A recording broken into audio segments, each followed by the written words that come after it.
PO Box 8690 Derby DE1 9TT. UK only. Entrance must be 18 or over. Lines close at 6 p.m. on the 7th of March. Please check the closing time if listening or watching on demand. Good luck. Hi, I'm Michelle Dewberry, and my show is your opportunity to cut through all the noise and dive in headfirst to some robust debates. Ideas clash. Situation, because the failure is you're deliberately avoiding my point. Nothing's held back. And if you think this is the end of it, wait for more. And we do not shy away from the difficult stuff. Sometimes I want to shake people and say, if only you understood. So join me on Jubes & Co. weeknights at 6 p.m. only on GB News, Britain's news channel. This is Britain's Newsroom, where your voice matters. It's just astonishing. With expert analysis and honest opinion, we don't just keep you informed. We bring you unique perspectives you won't see anywhere else. Can't argue with any of that. When the news happens, it happens here. On Britain's Newsroom, weekdays from 9:30 a.m. Only on GB News.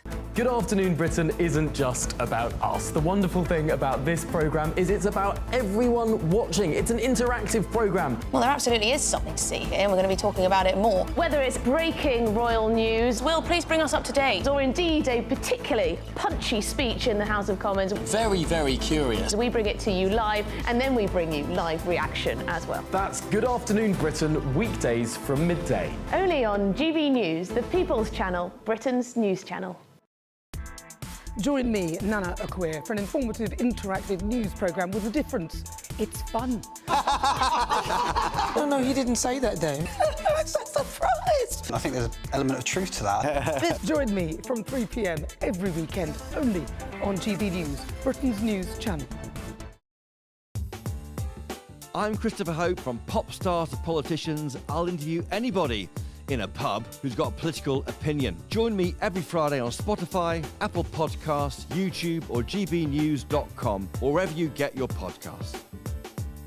This is GB News, the People's Channel.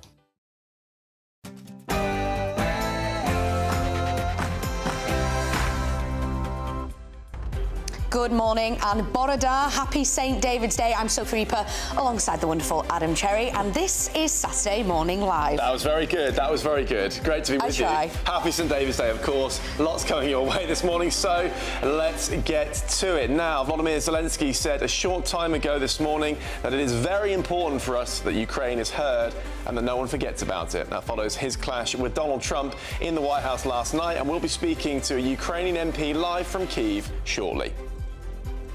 And happy St. David's Day to everyone celebrating in Wales and across the world. Our reporter Steve Bennett is live in Wrexham, where a parade is set to take place later this morning. Glorious sunny conditions here in Wrexham as the locals are expected to turn out in their hundreds to celebrate St. David's Day. And there's been a surge in reported loyalty card reward thefts. Scammers have been accessing store or supermarket loyalty accounts and stealing the point balances, but we'll be joined by a consumer expert to find out what's really going on. Elsewhere, we sent our reporter Jack Carson to take part in a sugar beet harvest up in Lincolnshire ahead of the farmers' protest on Shrove Tuesday. We'll also be kicking off our Pancake Day celebrations live on the show. Everything we've done around the country has been done the British way, if you like, and we're not French. We don't want to spread muck at 10 Downing Street. And of course, we have all of the day's top stories with columnist and broadcaster Jenny Trent-Hughes and former Labour advisor Matthew Larzer. Welcome to Saturday Morning Live, only on GB News.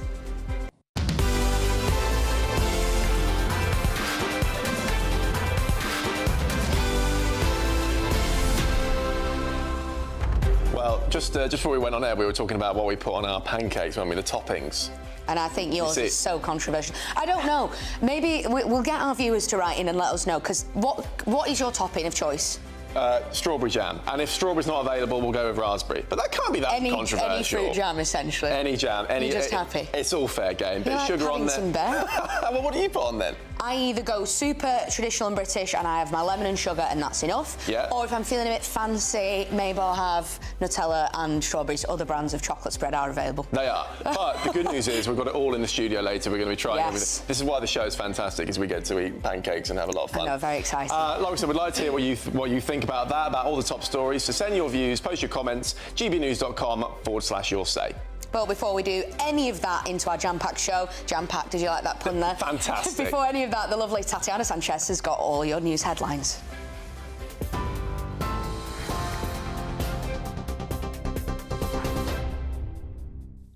Sophie, thank you. The top stories. US President Donald Trump says the Ukrainian president can come back when he's ready for peace after a heated meeting at the White House. Volodymyr Zelenskyy travelled to Washington, D.C. as he attempted to secure a ceasefire agreement with Russia and a possible mineral deal with the US. But his visit ended prematurely, with the signing of an agreement and a joint press conference with Mr. Trump cancelled following their Oval Office clash. Your country is in big trouble. Can I Wait a answer? minute. No, you've done a lot of talking. Your country is in big trouble. I know. You're not winning. You're not winning this. You have a damn good chance of coming out okay because of us. Mr. President. And you men are brave, but they had to use our military. What about if you didn't have our military equipment, if you didn't have our military equipment, this war would have been over in 2 weeks. In 3 days. I heard it from Putin. In 3 days. Mr. President, with respect, I think it's disrespectful for you to come into the Oval Office and try to litigate this in front of the American media. Right now, you guys are going around and forcing conscripts to the front lines because you have manpower problems. You should be thanking the president for trying to bring an end to this conflict. Volodymyr Zelenskyy has said today it's very important that Ukraine is heard and not forgotten. Well, after the row, President Trump spoke to reporters, saying the talks did not work out great from his standpoint, and called him a big shot and stressed the desire for peace. We had a meeting today, as you know, with President Zelenskyy, and I would say it didn't work out exactly great from his standpoint. I think he very much overplayed his hand. We're looking for peace. We're not looking for somebody that's going to sign up as strong power and then not make peace because they feel emboldened, and that's what I saw happening. I'm looking for peace. We're not looking to go into a 10-year war and play games. We want peace. Meanwhile, European leaders have come out in support of their Ukrainian counterpart ahead of a summit hosted by Sir Keir Starmer tomorrow.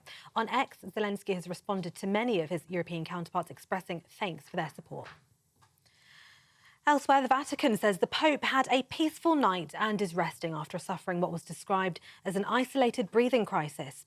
The Vatican says Pope Francis received non-invasive mechanical ventilation to help him breathe as he continues to battle double pneumonia.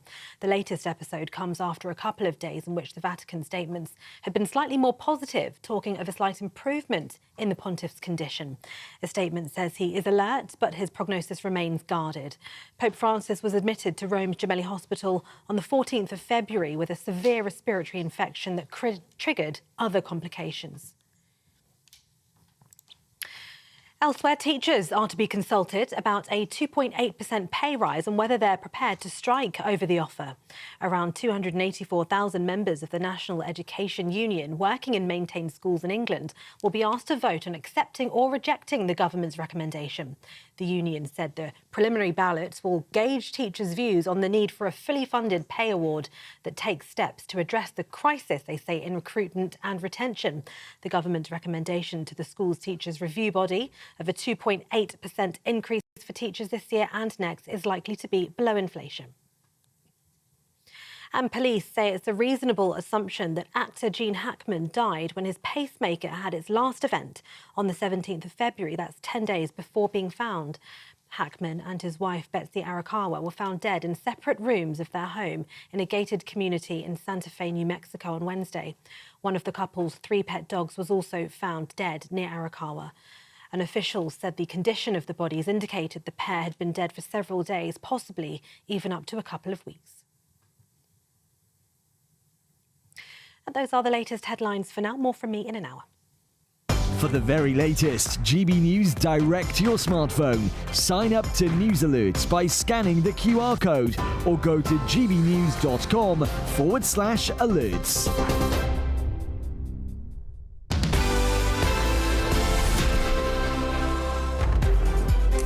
A very good morning to you. Now, writing this morning, Ukrainian President Volodymyr Zelenskyy has said it is very important for us that Ukraine is heard and that no one forgets about it. And of course, that is following his clash with Donald Trump in the White House last night. Sir Keir Starmer has expressed his unwavering support for Ukraine after US military support for Ukraine is now hanging in the balance following that heated meeting yesterday evening. It resulted in the Ukrainian leader dramatically leaving Washington. Let's take a listen to some of what happened. Your country is in big trouble. Can I Wait a answer? minute. No, you've done a lot of talking.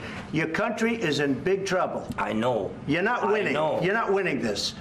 You have a damn good chance of coming out okay because of us. Mr. President. And you men are brave, but they had to use our military. What about if you didn't have our military equipment, if you didn't have our military equipment, this war would have been over in 2 weeks. In 3 days. I heard it from Putin. In 3 days. Mr. President, with respect, I think it's disrespectful for you to come into the Oval Office and try to litigate this in front of the American media. Right now, you guys are going around and forcing conscripts to the front lines because you have manpower problems. You should be thanking the president for trying to bring an end to this conflict. And I know what happens is you bring people, you bring them on a propaganda tour, Mr. President.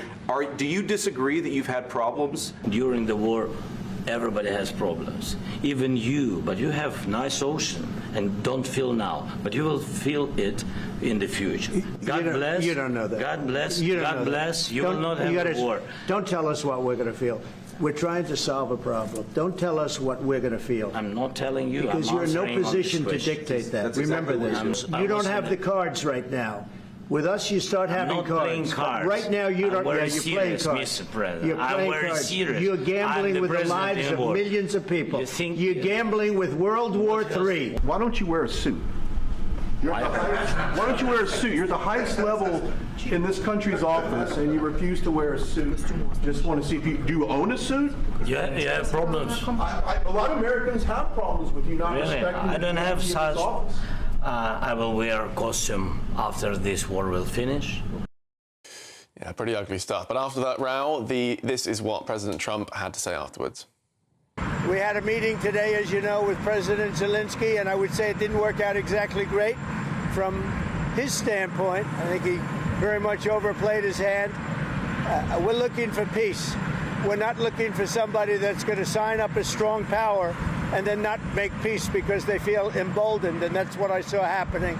I'm looking for peace. We're not looking to go into a 10-year war and play games. We want peace. Well, meanwhile, all of that, European leaders have come out in support of their Ukrainian counterparts ahead of a summit hosted by the Prime Minister Sir Keir Starmer tomorrow. We're hoping to be joined by the People's Deputy of Ukraine, Alexei Goncharenko, shortly. But joining us now is US political commentator Nelson Aspen. Nelson, thank you so much for joining us again this morning. I want to ask you, we saw yesterday that mineral deal wasn't over the line. Peace negotiations essentially got nowhere. Where does that leave us? On a scale of 1 to 10, just how badly did that go yesterday? Well, I think a lot of that is going to be up to how Zelenskyy takes his next steps, guys. It was very disheartening for the world to watch that unfold yesterday, in addition to being just tremendously uncomfortable to witness. And I believe that while some people say, oh, this was a premeditated ambush on the part of Trump and Vance, I think, on the contrary, President Trump was expecting a peace deal yesterday. Pretty much everybody seemed to be expecting that some deal would be struck. We saw the greeting that President Zelenskyy received when he arrived at the White House, but then sometime in between that and the on-camera fiasco that unfolded, something must have happened. And I think the fact that there was a planned luncheon, there was a planned press conference, and those things never happened. Something in that period of time of about a half an hour in between the arrival and the time the cameras started rolling, the deal fell apart, guys. It looked to me, I don't know if you saw the whole exchange. Obviously, everyone has seen the clip that we've just played, that sort of 2 or 3 minute clip there, but there's actually a 30-minute exchange on camera before that, which is a little bit less hostile than how it got towards the end. I think what happened, and I'm interested in your take on this, Nelson, is that the language barrier actually didn't help. And so by the time they got towards the end and Zelenskyy was trying to explain that the ceasefire deal in 2014 was broken by Putin, it felt to J.D. Vance that he was being affronted. Do you see what I mean? It feels like actually the language barrier got in the way of what could have been a more fruitful discussion, not necessarily that they had already had a fight off camera.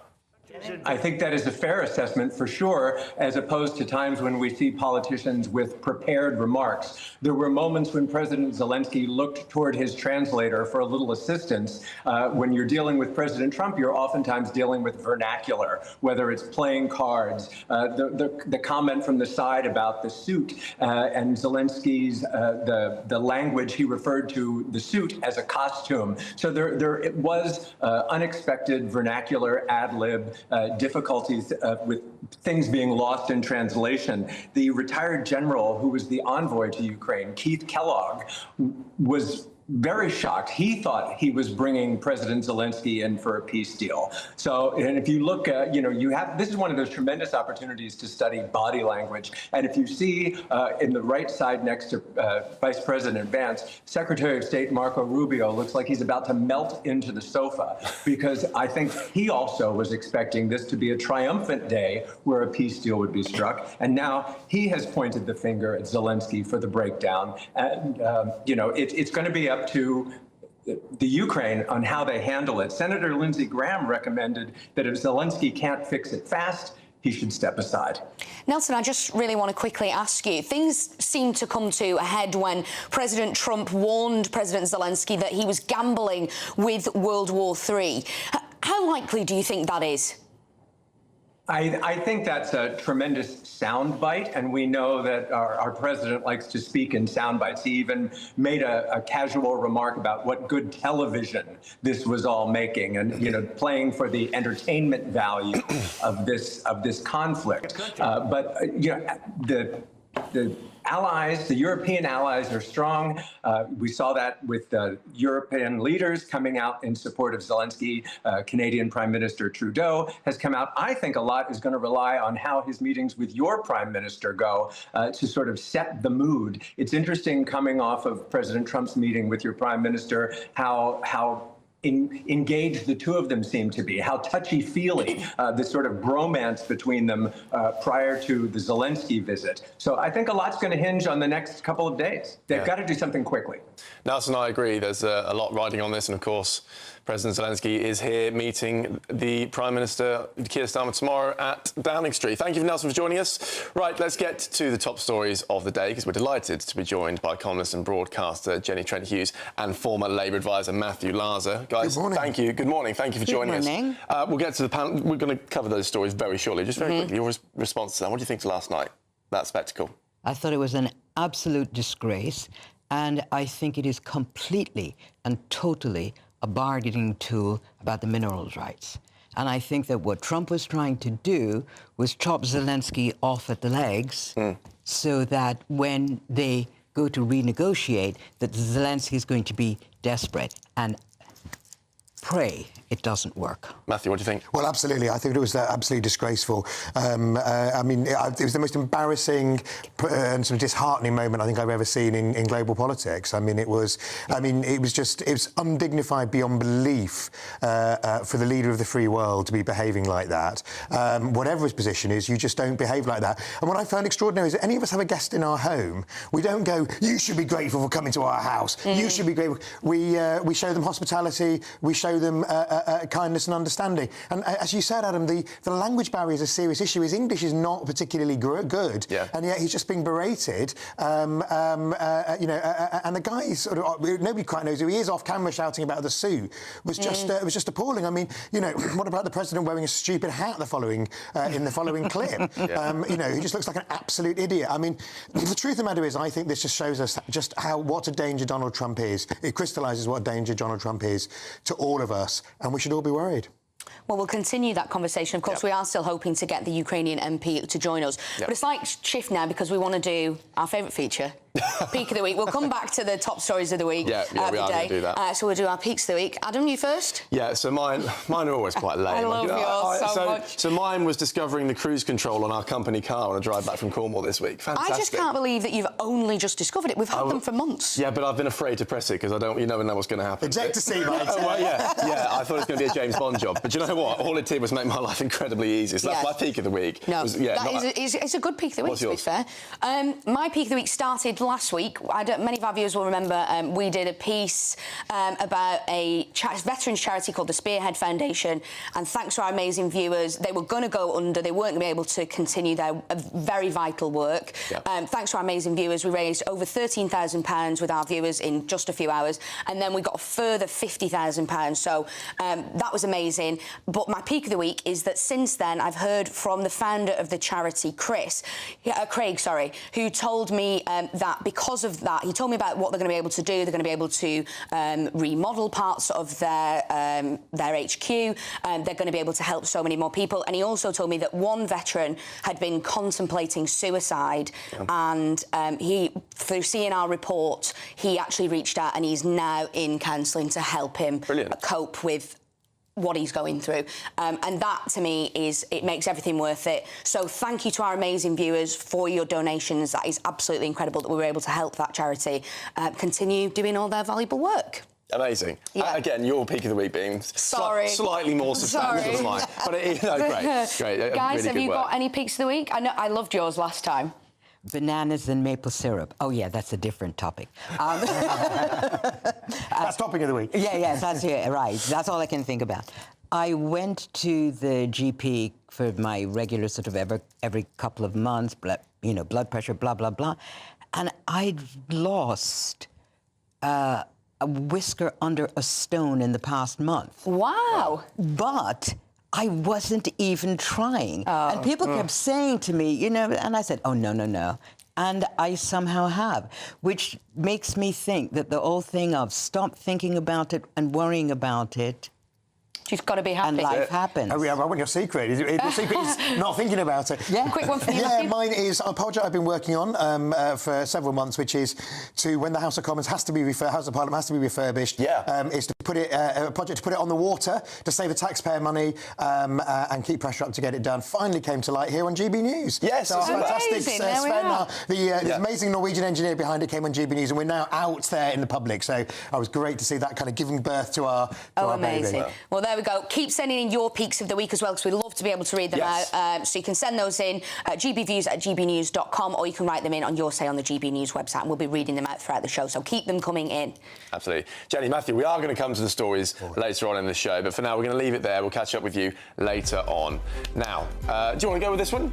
Go for it. I never get to do this one. Go for it. We'll be looking ahead to the European Summit on Ukraine tomorrow, and also celebrating St David's Day next. This is Saturday Morning Live on GB News, Britain's news channel.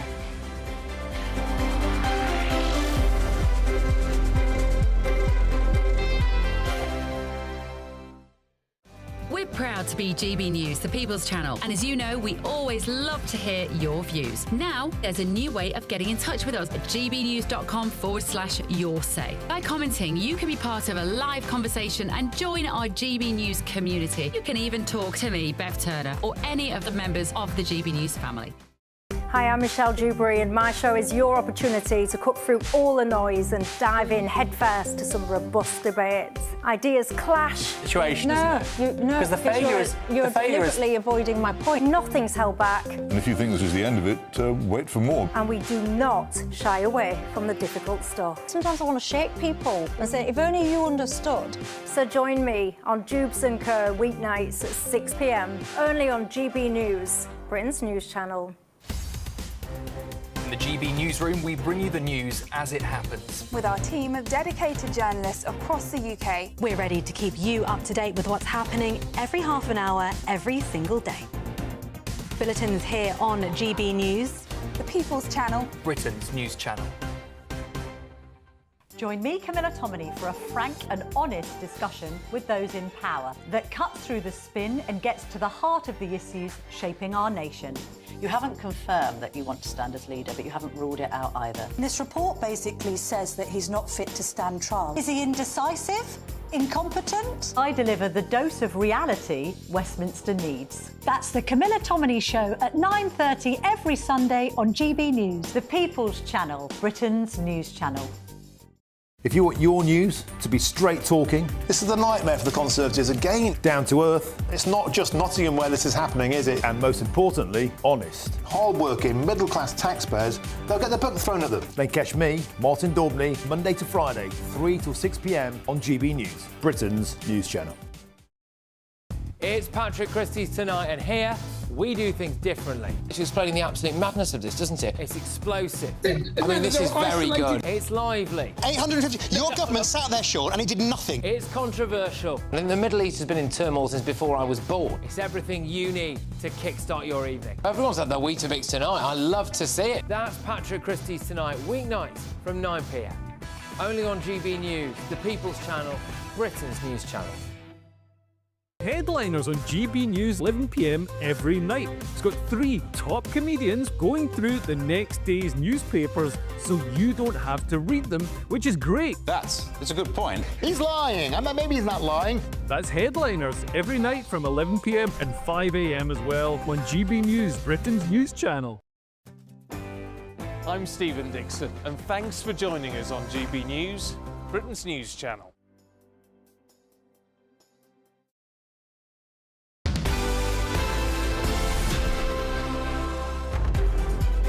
Well, good morning to you. Borodar, happy St David's Day. We're going to talk about the top story of the day now. Following President Zelensky's meeting with President Trump yesterday, our Prime Minister, Sir Keir Starmer, is set to host a summit of European leaders tomorrow. Well, Volodymyr Zelenskyy will be in Downing Street tomorrow alongside more than a dozen other countries. Yes, leaders across the world have been reacting to last night's meeting as a deal to end the war now hangs in the balance. Well, joining us now to look ahead to tomorrow's summit is Opinions and Features Editor at City AM, Alice Denby. Alice, what can we expect from tomorrow? Is Sir Keir Starmer in a more difficult position now than he was 24 hours ago? Yeah, I think this despicable display in the Oval Office, a really disgusting spectacle to see Zelenskyy, a man many of us here in the West regard as a war hero, bullied and humiliated in that way. I think it just really undermines that Europe is now on its own. And I think that's hopefully what Keir Starmer will be trying to coordinate at this summit tomorrow, is a response, a combined response with Europe to show that it can defend itself, because America is clearly no longer our friend. Obviously, President Trump clearly has no interest. Apologies. Continue, Alice. And Europe needs a way to defend itself now and to stand by Ukraine in this horrible, horrible moment. Obviously, President Trump said of President Zelenskyy that Ukraine is not ready for peace. How true do you think that is, and how is that going to impact the UK?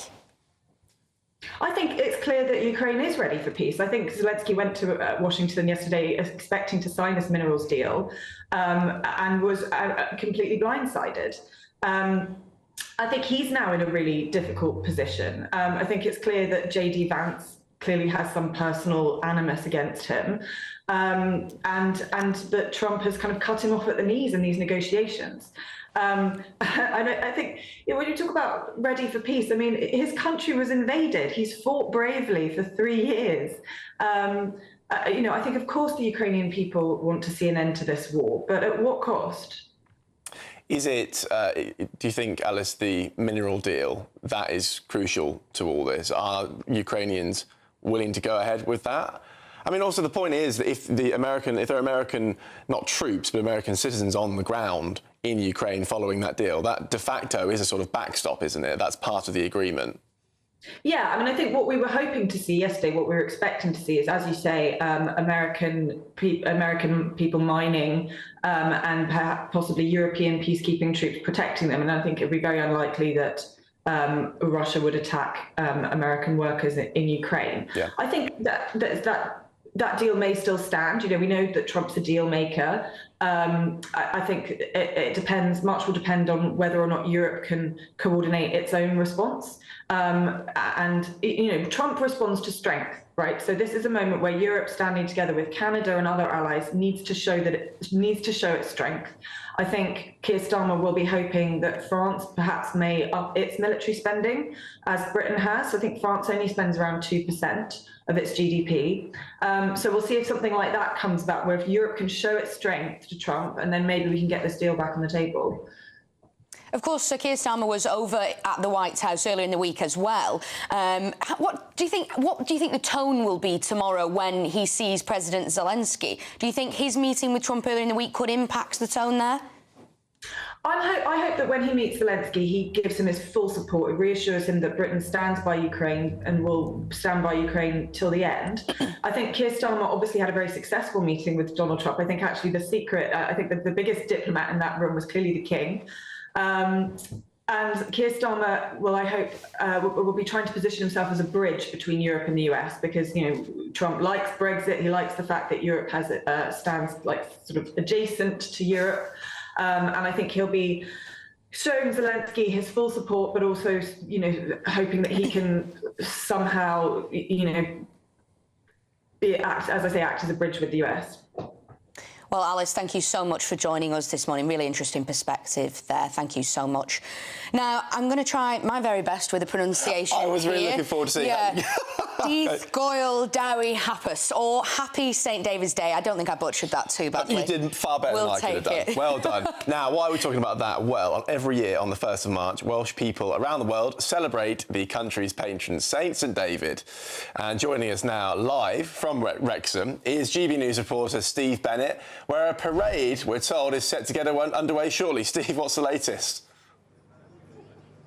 Yeah, nicely done, you two back there in the studio. Yep, conditions are glorious here in Wrexham. Happy St David's Day to you. The parade starts round about 11 o'clock, straight through the city, the 7th city of Wales, remember, joined by some local residents, Trevor and Alison. Trevor, you're not from these parts, you said, but you're happy to celebrate because now you live in Wrexham. Yeah, I've lived here for 5 years and I celebrate St David's Day because my wife is Welsh and she's lived here all her life, so it's just one way to celebrate a nice day to represent Wales. Great, and Alison, you said you are from this area, you are Welsh yourself, so what does it mean to you to be celebrating St David's Day? It's just amazing how the Welsh community can come together to celebrate it, and it's just, as I said, it's just amazing really. And you were mentioning as well, this is only one of 2 places in Wales that's actually celebrating today, isn't it? Yes, there's only Wrexham and Cardiff that are celebrating it, which we thought, being a Welsh day, they'd be doing it everywhere, but it's just Wrexham and Cardiff. We have checked places out, but there's nowhere else celebrating it, and it's nice to be here to celebrate it with all the Welsh people for St David's Day. Yeah, lovely conditions. Lovely to speak to you both. Have a lovely day. Good to see you. Thank you. The sun is out. It's beautiful here. We're currently in the market where they're selling lots of local produce, just like over here where we have some local Welsh wine from Mount Vines. Now, interestingly, this was a hobby that turned into a job. They've been growing this wine now for 10 years right here in Wrexham. Mount Vines, you can see it there. Dragon's Blush Rosé, Dragon's Sparkle Rosé. Maybe you can Google that, get yourself a lovely bottle of that glorious Welsh wine. And all of these stalls are selling lots of local produce for hundreds of local residents to come and get their hands on some local goods, support local businesses, and what a better way to do it. Just come with me now, we can see a bit more. You can see behind me there's some fruit and veg, some flowers. The locals are really getting involved with this glorious day on a wonderful, wonderful sunny morning. And when you come back to us later, we'll have the parade going on. We'll be able to talk to you about that as well. So back to you guys in the studio. You can practice some more Welsh. Lovely. Thank you so much, Steve. I like the sound of that Dragon's Blush Rosé. See if you can pick us up a bottle and you enjoy the sun. We'll see you a little bit later on during that parade. Cheers, Steve. Brilliant. Now, stuff. much more to come. Have you been the victim of loyalty points theft? A consumer expert will be here to share what's been happening to thousands of shoppers across the country. This is Saturday Morning Live, only on GB News.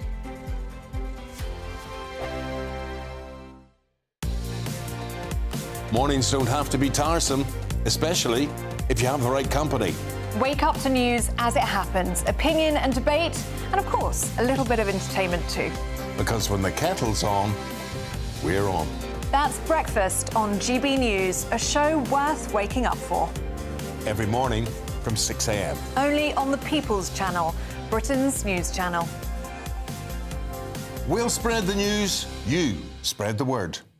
Sunday with Michael Portillo from 11, only on GB News. Last week, Christie's Auction House in New York announced that it was holding an auction devoted solely to art created with artificial intelligence.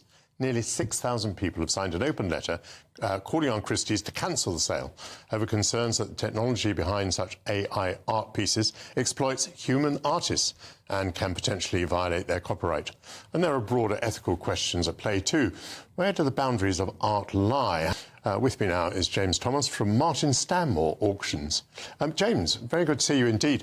I don't quite see how you can have art without a human being. I mean, art to me is something which is produced by a human being which expresses something about the human condition. To me, that cannot be produced by a machine. How do you react to that? I agree completely with what you're saying there. I think for us at Martin Stanmore, we're very much about sort of getting behind artists in a traditional method. I sometimes say to my team, you know, I've got a piece to camera to do now. Find out what AI would say that I would say. And, of course, what it comes up with. It doesn't have enough knowledge about what I've just experienced, so it's not a perfect example. But it certainly gets the tone. And, therefore, I mean, I'm completely replaceable. I mean, you know, the next series that I do... Say that. Well, thank you so much. The next series I do of Railway Judges, you could perfectly well have an avatar and AI producing words that sound like mine. It is very scary. It is very scary. And I think for collectors and investors, it's a bit scary for them too. I mean, a lot of our collectors at Martin Stanmore that we speak to, they very much prefer things that come from traditional artists, not just sort of blue chip works, but also up and coming artists. GB News, the People's Channel. Join me, Nana Akwe, for an informative, interactive news programme with a difference. It's fun. No, he didn't say that, Dave. I'm so surprised. I think there's an element of truth to that. Join me from 3 p.m. every weekend, only on GB News, Britain's news channel. I'm Michelle Dewberry, and this is GB News, the People's Channel, Britain's news channel.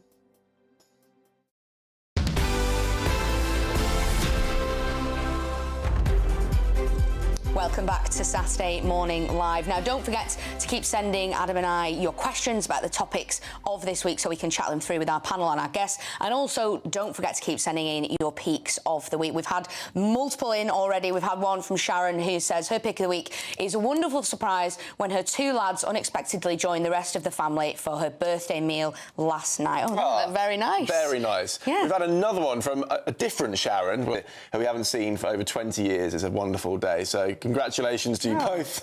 Lots of surprise visits, nice family friend visits. Yeah. We love those ones, so keep sending those in. You can send them in at gbviews@gbnews.com, or you can write them in on the Your Say website. Yeah, we're going to come back to those later on in the show. But for now, let's talk about this, because in recent weeks there's been a huge surge in reported loyalty card reward thefts. It's, scammers have been accessing store or supermarket loyalty accounts and actually stealing the point balances. I can't believe this. Yeah. As a result, Nectar have introduced a lock option on accounts to protect loyalty points from theft after it emerged that millions of points had been stolen. I don't know what I'd do. Yeah, and in the latest blow to personal finances yesterday, as payday was thrown into turmoil after banking apps went down, it's all looking a little bit grisly, isn't it? Well, joining us now to talk us through the issue is the founder of consumer website Dig This Deal, Ashley Bailey. Ashley, good morning. Thank you very much for joining us. No problem. We were just talking in the break about how people are more blasé about loyalty card schemes and so on, and points. They treat their money separately, but actually they're of equal value, aren't they? Yeah, definitely. I think that there's a concern where you're protecting your money. There's more security around that, but I think people are so blasé with regards to loyalty schemes, cashback, where actually, if that is so so relaxed about it, then people can get in there really easily. My steps would be use two-step authentication. Yeah. Put that as an absolute minimum. Yeah. So how do you go about doing that? Sorry to interrupt. Yeah, of course. But Yeah, if I were to protect my loyalty points, you know, various supermarkets are obviously available. But how do you go about actually doing that? Is that an easy process? Really easy. So mobile apps, jump on, say, Apple iOS, jump on, download Google Authentication. Really, really simple. Yeah. Download it, set it up. It's absolutely key you do this, absolutely key. But you can get on Android and iOS. What do these scams look like? What's the typical sort of mode of attack? What things can you look out for? Probably phishing email. Yeah. So you would get an email, we've all seen them, it comes onto your phone, you look at it and you think, look, it's retailer.support, damn, I'm going to click on this link, off it goes, you give your personal details, they hack into your email, it's gone. So that is an email, so a phishing email is an email that appears authentic from the supermarket or sometimes your bank in that instance. Absolutely. Which just catches so many people out, doesn't it? Yeah. Totally. My suggestion is, I really want to kind of talk about this point, is click on the header. Usually what you can see is it'll say @Gmail. So my suggestion would be check the domain from the email against the domain of the retailer. It's really important. So that's important. Yes, that's something I do quite frequently. Yeah. So you're saying when you receive an email, you look at the email address at the top. Absolutely. In that, Rather you than click just it. the sender, Open it up and double-check. On your phone, you'll just press on it, click on it. Because some of these emails, they look so realistic, don't they? They're so good now. Because the email accounts, they shorten them. Yeah. It looks like say, eBay or Google, obviously, is more available, but that's how you kind of get caught. Yeah, and I'd imagine it's often also less sort of tech-savvy customers, perhaps more vulnerable customers who are often exposed to this. Absolutely, which is partly why we're chatting to you today, is trying to raise awareness about this sort of problem. I think it's about not panicking. I think it's kind of taking a step back, taking care and just checking things over. Yeah. If it's been an email that's stolen, check with the retailer to see if they do send emails out. Because if they do, speak to them first without panicking and sending a reply back would be my suggestion. This is obviously becoming it's a worsening issue, isn't it? Because is it 89% in the last 2 years this has gone up? 89%?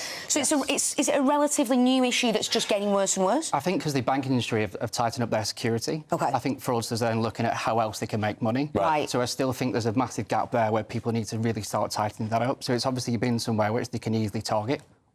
And so this is the easy option. Yes. Yeah, of course, And your campaign is about focusing on this, right? Absolutely. So if you've got £10,000 worth of credits through BA or loyalty schemes, you need to protect that. You really do need to get around that, otherwise it could be gone, and it might take months, and you might never get that back. What kind of uptake have you had as part of this campaign? Have people really gotten behind it, or...? I think it's awareness. I think we're trying to get awareness for people, so it's about kind of the older generation going, well, actually, look, speak to your kids or speak to someone around how you protect yourself. So if you're unsure, don't panic. So it's trying to make people aware of just taking the right steps. What sort of things are you doing? Are you like seminars, a campaign? What does the campaign work itself actually look like? Yeah, so we're just education piece. So we're just trying to write blogs to try to help people to really realise that, you know, there's help around there, there's support, but also kind of point them in the right direction around security as well. When obviously, when people do fall foul of this stuff and they lose their points, their cash, whatever, I suppose it depends on the scheme, but how often are people seeing any returns and clawing any of that money back? It's dependent on the retailer. Yeah, of course, Yeah, it's quite hard to say. There's obviously people will get rewarded and get paid back, but some won't. It's really unfortunate. Which is why education is so important, right? And that's part of your campaign. Absolutely, yeah. Well, speaking of education then, for our viewers at home or listeners, top 3 tips to protect your loyalty rewards, what would they be? So, big one is... Authentication. Authentication, absolutely, yeah. That's the number one for me. Second one is phishing emails. Don't rush. And the third one is get downloads password software. So if you don't use the same password for every email address. I'm bad for that. Yeah. Yeah. It's so easy to do. It's so easy to do. Well, I just forget so many. I just can't... But Apple on iPhone now, it's got a specific thing where it makes a suggestion, which is just random numbers and letters, biometric as well, which I actually find that helpful. So it's getting better. But you need to take a step to help. So that's using your face or your fingerprint, and then it's another layer of protection, two-factor. There's other software out there as well, which is fantastic. Ashley, thank you very much for joining us. Really appreciate it. That's great. Really interesting as well. I had no idea this was such an issue. Absolutely, yeah. Because the scammers, you know, if the banks are getting more sophisticated, they try and find another method, don't they? Absolutely. Right, now, still to come, Jack Carson has a special report on the importance of backing British farmers when it comes to buying ingredients for Pancake Day on Tuesday. But before we do that, if you are in search of some winter sun, spring's nearly here, but nonetheless, here is the forecast for some of the top European holiday destinations. I forecast a perfect holiday in the sun. Weather looking good then? For sure, and no worries about our travel insurance. All Clear Travel Insurance sponsors GB News Travel Destinations forecast. The recent showers over the Greek islands are fading away, so turning sunnier here, but we are looking at more wet weather across southern Spain and the Canaries. Through Sunday, there'll be plenty of showers over southern parts of Croatia, and there'll be some heavy showers on the west coast of Italy, Sardinia and Sicily, seeing some showers. Look at this wet weather over southern Spain and feeding down northerly winds, bringing a chill to Madeira, and plenty of showers over the Canaries. They'll continue well into next week. Bye for now. All Clear Travel Insurance sponsors GB News Travel Destinations forecast. Well, up next, that special report from Jack Carson, and we'll be having our own celebration of Pancake Day, just a couple of days early. 5 or 6 of them. This is Saturday Morning Live, only on GB News.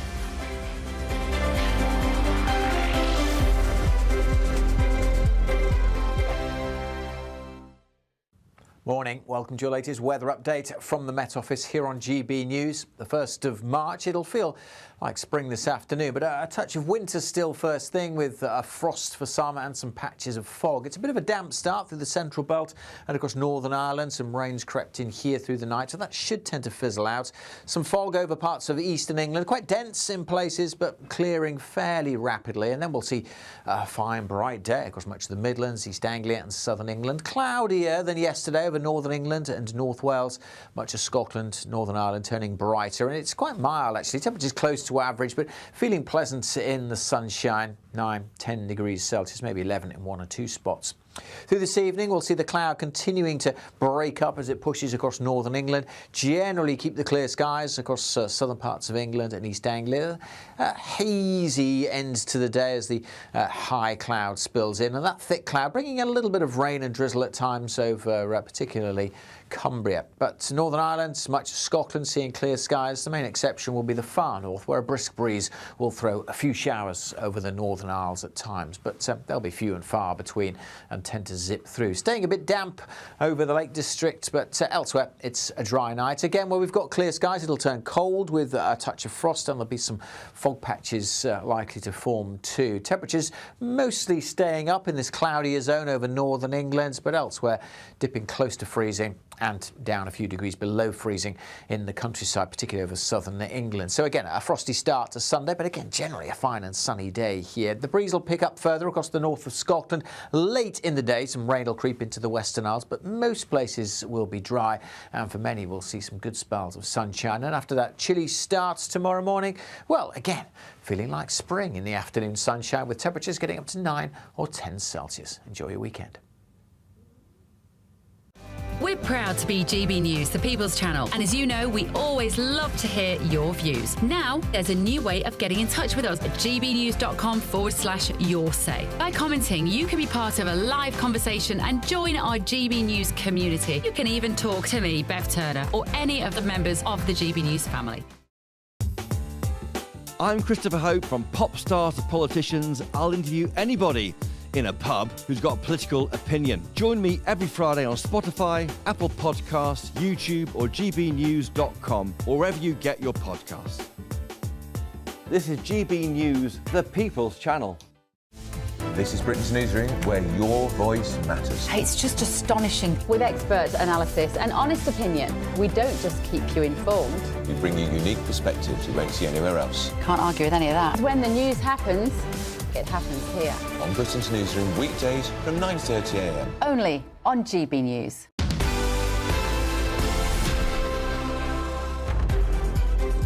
Welcome back. On Tuesday, farmers will once again descend on Westminster for what they're calling a pancake rally. Yeah, well, the demonstration will aim to show politicians and the public exactly what machinery it takes to produce all of the ingredients required for Shrove Tuesday. Yes, indeed. With research suggesting the majority of us like sugar on our pancakes, our fabulous Midlands reporter Jack Carson has visited a farm in Lincolnshire. Rooted in history, the UK sugar beet industry is over 100 years old. Today, more than 2,000 farmers grow 8 million tonnes of the crop a year. With the majority of Brits set to sprinkle some sweetness on their pancakes this Tuesday, farmers will take to Whitehall in a pancake rally. They hope to show the government and the public exactly what it takes to make one.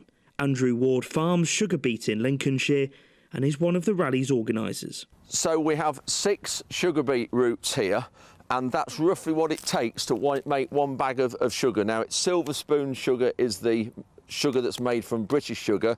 Now, it might look like it's a lot of soil and where do you get your sugar from, but when you actually open one up and cut it in half, that, when it's processed, is where the sugar comes from. And if you were to bite that, which I will, that is like eating a teaspoonful of sugar. It is that sweet. As Andrew heads out into the field checking on the harvest, the capital needed is in full view. A harvester like this costs upwards of £600,000. The demonstration set to descend on Westminster continues the farmers' campaign to see changes to inheritance tax reversed. At the National Farmers Union conference this week, Environment Secretary Steve Reed apologised for the introduction of the tax to ensure financial stability in the economy. I can't give the answer I know many of you want on inheritance tax, but I want you to know that I understand the strength of feeling in the room and in the sector. We can see an example of that right in front of me now. And I am sorry it's a decision that we've had to take. But with still no sign of change, Andrew says they could have no choice but to switch tactics. All the protests we've done up to now and everything we've done around the country has been done the British way, if you like, and we're not French. We don't want to spread muck at 10 Downing Street. But at the same time, if what we're doing doesn't work, we will have to step this up and we will have to change direction. Farmers are trying to keep their relationship with the government sweet, but with pressure piling up, is it only a matter of time before it all comes tumbling down? Jack Carson, GB News, Lincolnshire. Thank you, Jack. Now, joining us in the studio to look ahead to Pancake, already rubbing our hands. Very excited. We're looking ahead to Pancake Day on Tuesday and test some of the best pancake toppings around. Is the president of the Restaurant Association, Robert Walton. Robert, thank you very much for joining us. Thank you. Pleasure to be here again. Very excited. Now, Jack was just telling us in that piece there about crucial ingredients for pancakes and crucial ingredients for toppings. Obviously, everyone loves a bit of sugar. I know that you have got the top recipe. So people, for our viewers and listeners at home, on Shrove Tuesday, what should they be putting into their pancakes? Well, first of all, these pancakes we've got here are probably known as American pancakes. They're a bit fluffy. They're a bit fluffy. They're not traditional pancakes. They're American style. Well, I mean, they're traditional in America. But for our pancakes, you know, which goes way back to 1455, you know, that's when we started making pancakes, using up old ingredients, which are eggs, flour and milk, really, that's it. But it's really about the consistency. And also, when you're making your pancakes, beat your pancakes. I do this little one-to-one on Lounge TV where we show people how to make pancakes. So beat the mixture so you don't have bits of flour. Yeah. These days. So really getting that with a whisk or with a whisk. Or with a whisk. So you want a whisk, but just the consistency. And you know, the thing about making pancakes is you can always do the first one, and if it's a bit too thick or if it's a bit too runny, you can add a bit more flour or add a bit more milk. So it's really, like, not difficult. Pancakes are not difficult. The secret about pancakes is a really good pan. Right. Because what you don't want the pancakes to do be sticking, so you're sort of scooping them out in look like scrabbled pancakes. Yeah. I think it's tradition, isn't it? The first one's always a bit rubbish, isn't it? Mine always is. That's always the first one goes either in the bin or usually my dad, to be fair. He gets the rubbish first one. Sorry, Dad. So it's a consistent, and the pan, you know, a little bit of oil, not too much oil, otherwise it's going to fry. You just want, and then the heat. It's trial and error. Yeah. How much pancakes? Heat? Well, you want them quite hot because you want to get this colour. Yeah. So you want them hot, and you know when you flip a pancake, you're going to be tossing the pancake. Whether you are or not, you know, whether it's on the ceiling or wherever. No, that's too complicated for me. But and not too big a pan. Yeah. Okay. You need Not a wok. Not a wok. No. Not a wok. No, not Robert, a wok. OK, we have to ask the important question. Should we get on to toppings? Well, let's get on to toppings. Yeah. So we've got a few bits and bobs. Now, Adam's favourite is, in my mind, controversial. I'm curious what you think, Robert, because I really like strawberry jam. I'll pass you the jam because that's your favourite. Yeah. Now, is that in the kitchen?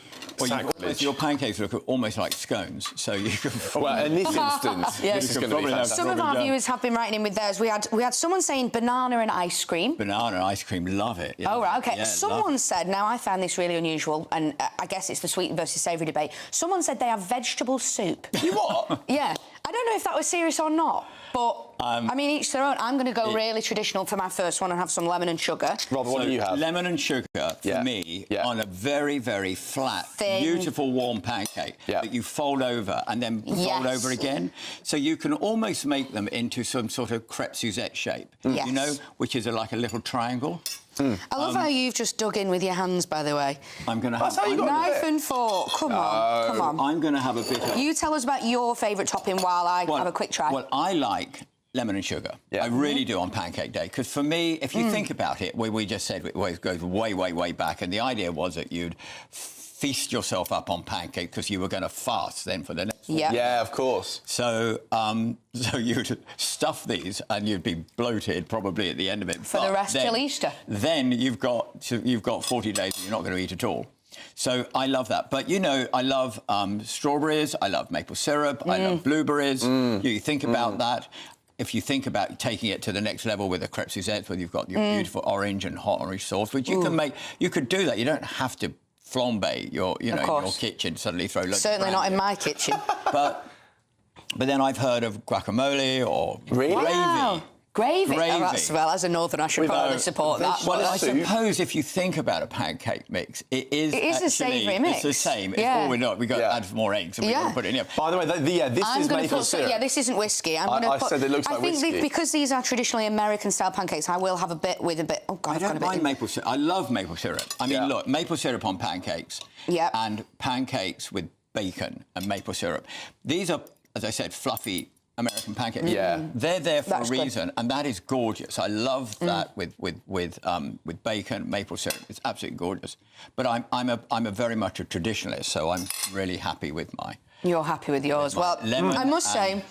The maple syrup, I'm usually lemon and sugar girl, but the maple syrup on those ones, I think, is my preference there. I'm really enjoying my jam. He's enjoying his jam. Just jam. Do you just have jam? Well, no. Normally, I'll have some sugar, and I'll go a bit more crazy. But I think I don't as long as it's not vegetable soup. Thank you so much for joining us. We're going to let you carry on enjoying your pancakes. Definitely not vegetable soup. No, I think we can all agree on that. Thank you so much for joining us. Now we've got lots more to come, including our showbiz selection, more of today's top stories, and an incredible special dog who's helping one of our veterans. They're going to be joining us here in the studio. Don't go anywhere.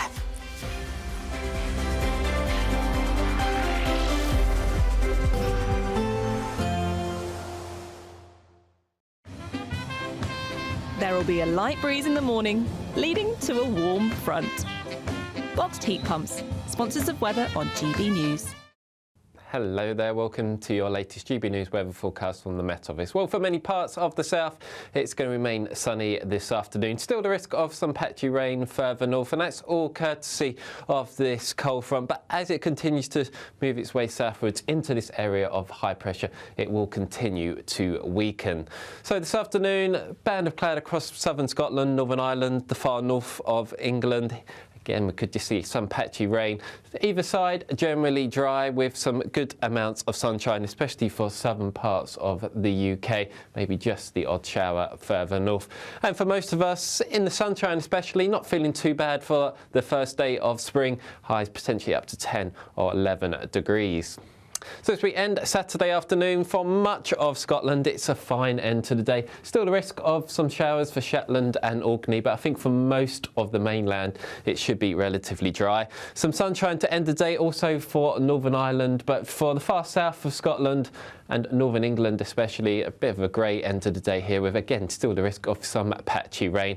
But elsewhere across England and Wales, a fine end to the day. Sunshine maybe a little bit hazy as the sun sets, but for most, as the night goes on, a fairly quiet night here. Just a few fog patches for southern England and East Anglia.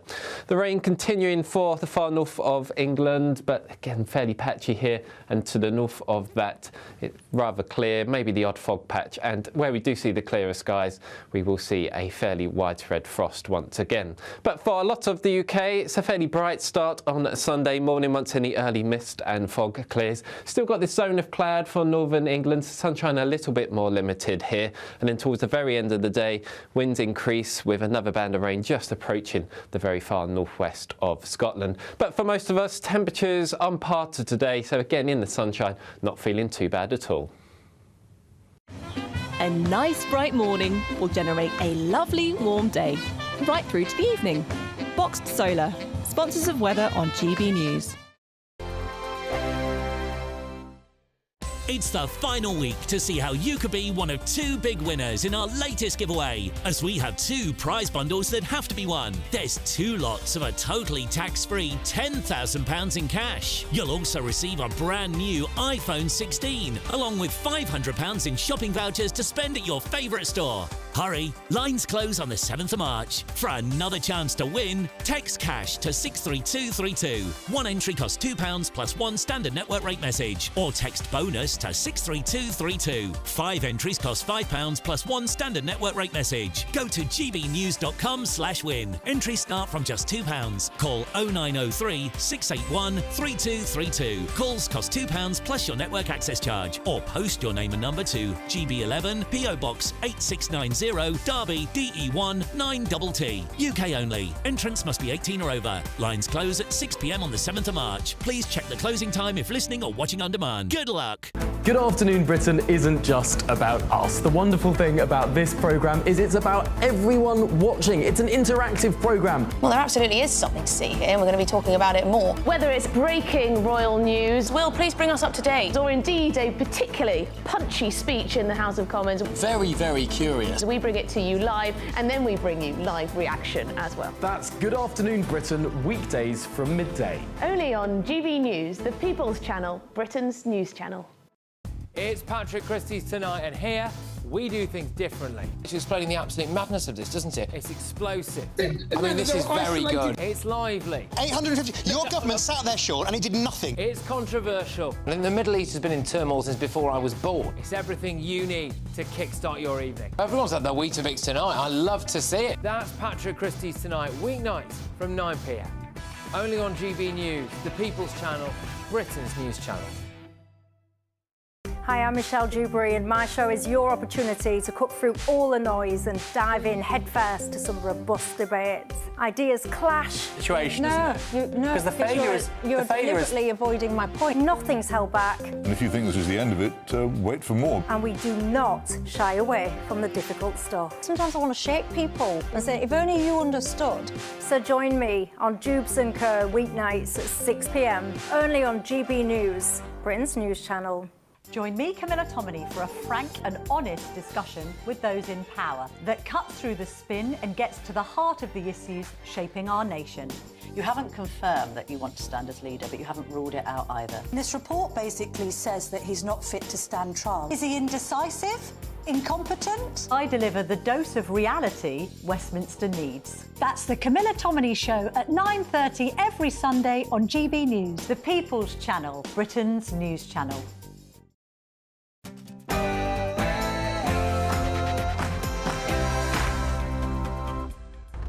Good morning, I'm Adam Sherry alongside the wonderful Sophie Reaper, and this is Saturday Morning Live. Absolutely. And Borodar, happy St. David's Day. We've got lots coming on the show still to come, so let's take a little look. Volodymyr Zelenskyy said this morning that it's very important for us that Ukraine is heard and that no one forgets about it. That's following his clash with Donald Trump in the White House last night. We'll get the latest. And happy St David's Day to everyone celebrating in Wales and across the world. Our reporter Steve Bennett is live in Wrexham, where a parade is set to take place later this morning. That's right, the parade is going to start behind me. In fact, exactly now. Perfect timing as the locals come out in force with the sun to celebrate St David's Day. A lovely celebration there. Rare Diseases Day is marked on the last day of February to raise awareness for rare conditions and to improve access to treatment and medical representation. We'll be joined by the leader of one charity to discuss their campaign. And finally, a remarkable story to come as one dog is helping a veteran overcome PTSD. There he is. Luke Cheeseman and his beloved dog Larry will be joining us in the studio later. And we'll have all of the day's top stories with columnist and broadcaster Jenny Trent-Hughes and former Labour advisor Matthew Larser. There they are. There they are. Welcome to Saturday Morning Live, only on GB News.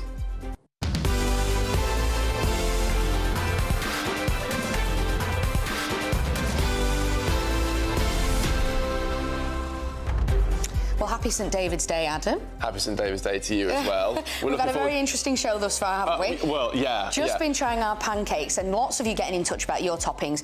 Someone saying that they enjoy beef gravy on theirs. As a northerner, that is a bit crazy to me, but I suppose. But then someone said they enjoy gravy and treacle. I'm sorry, but none of this is as weird as vegetable soup, though. What's going on with that? Yeah, but gravy and treacle? At least vegetable soup is just savoury. Yeah, it's a bit crazy to me. I wonder what our guest later on, bringing his fabulous dog into the show, Larry the dog. I cannot wait to meet Larry. I don't know, we somehow have a dog on basically every week, and long may it continue. It's fantastic. Well, we love a dog on this show. So we do. Keep sending in your views, keep sending in your peaks of the week. We love hearing those. And keep sending in your dog pictures because we've got a dog in the studio later. So you can send those in at gbnews.com/your say, or you can send in your peaks of the week at gbviews@gbnews.com. Absolutely. Of course, before we do anything else, Tatiana Sanchez has all your news headlines.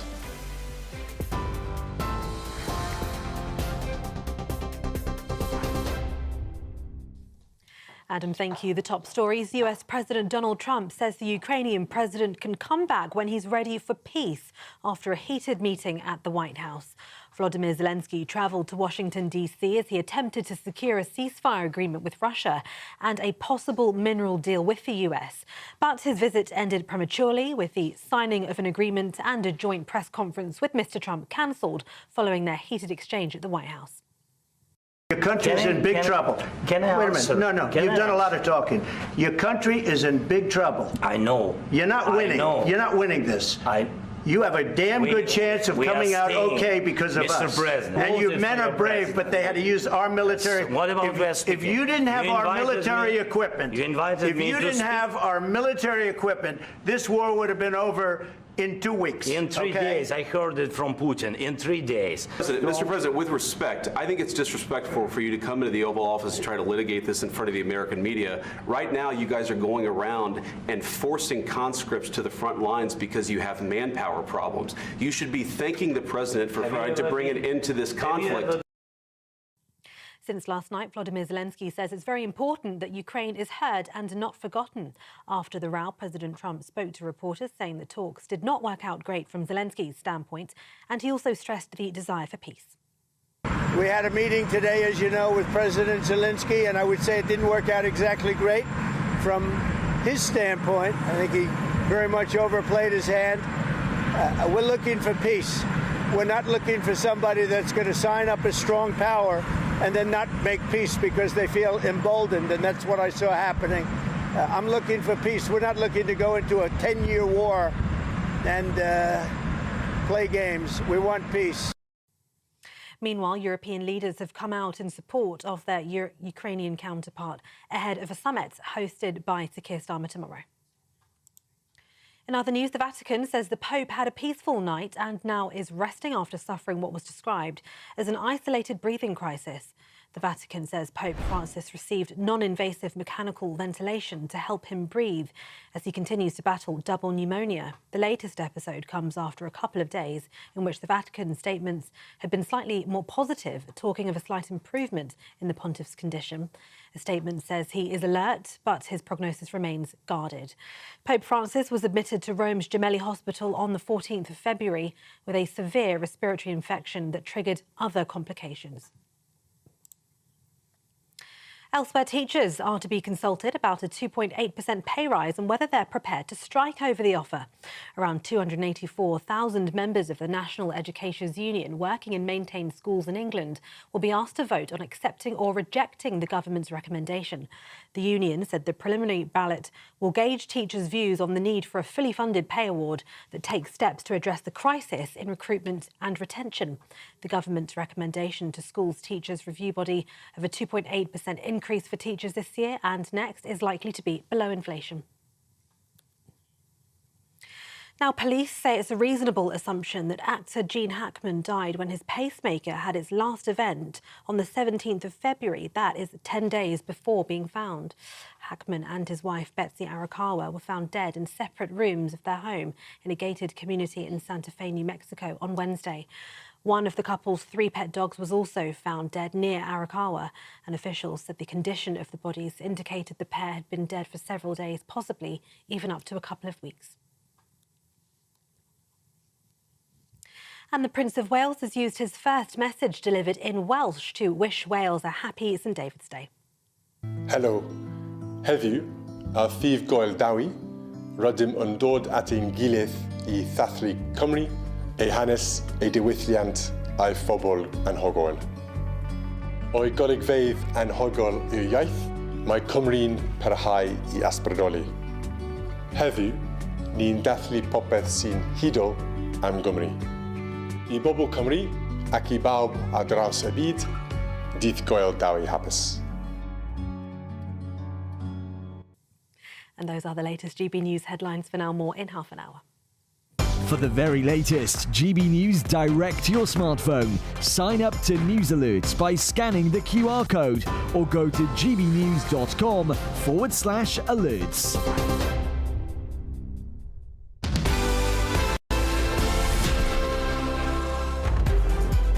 Thank you very much for that, Tatiana. Now, Dydd Goel Dawi hapus or Happy St David's Day. They're much better than the last hour. Well done. I'll take it. Brilliant. Thanks, How guys. good was Thanks. that? Not quite as good as Prince William, is it? No. But, Better, I thought. Better. Oh, I stop. was slightly distracting, so just as anyway. So Yeah. you did well there. Yeah, anyway, thank why you. are we doing that? Because every year on the 1st of March, Welsh people around the world celebrate the country's patron saint, St David. They do indeed. The day is a celebration of Welsh culture, traditional food and music. Many people also choose to wear one or both of Wales' national emblems, a daffodil and a leek. Well, joining us now live from Wrexham is GB News reporter Steve Bennett. Steve, what's going on? I hear there's a parade going on over there. There is a parade going on over here. Firstly, well done on your Welsh. It's getting better. We're progressing as the show goes on.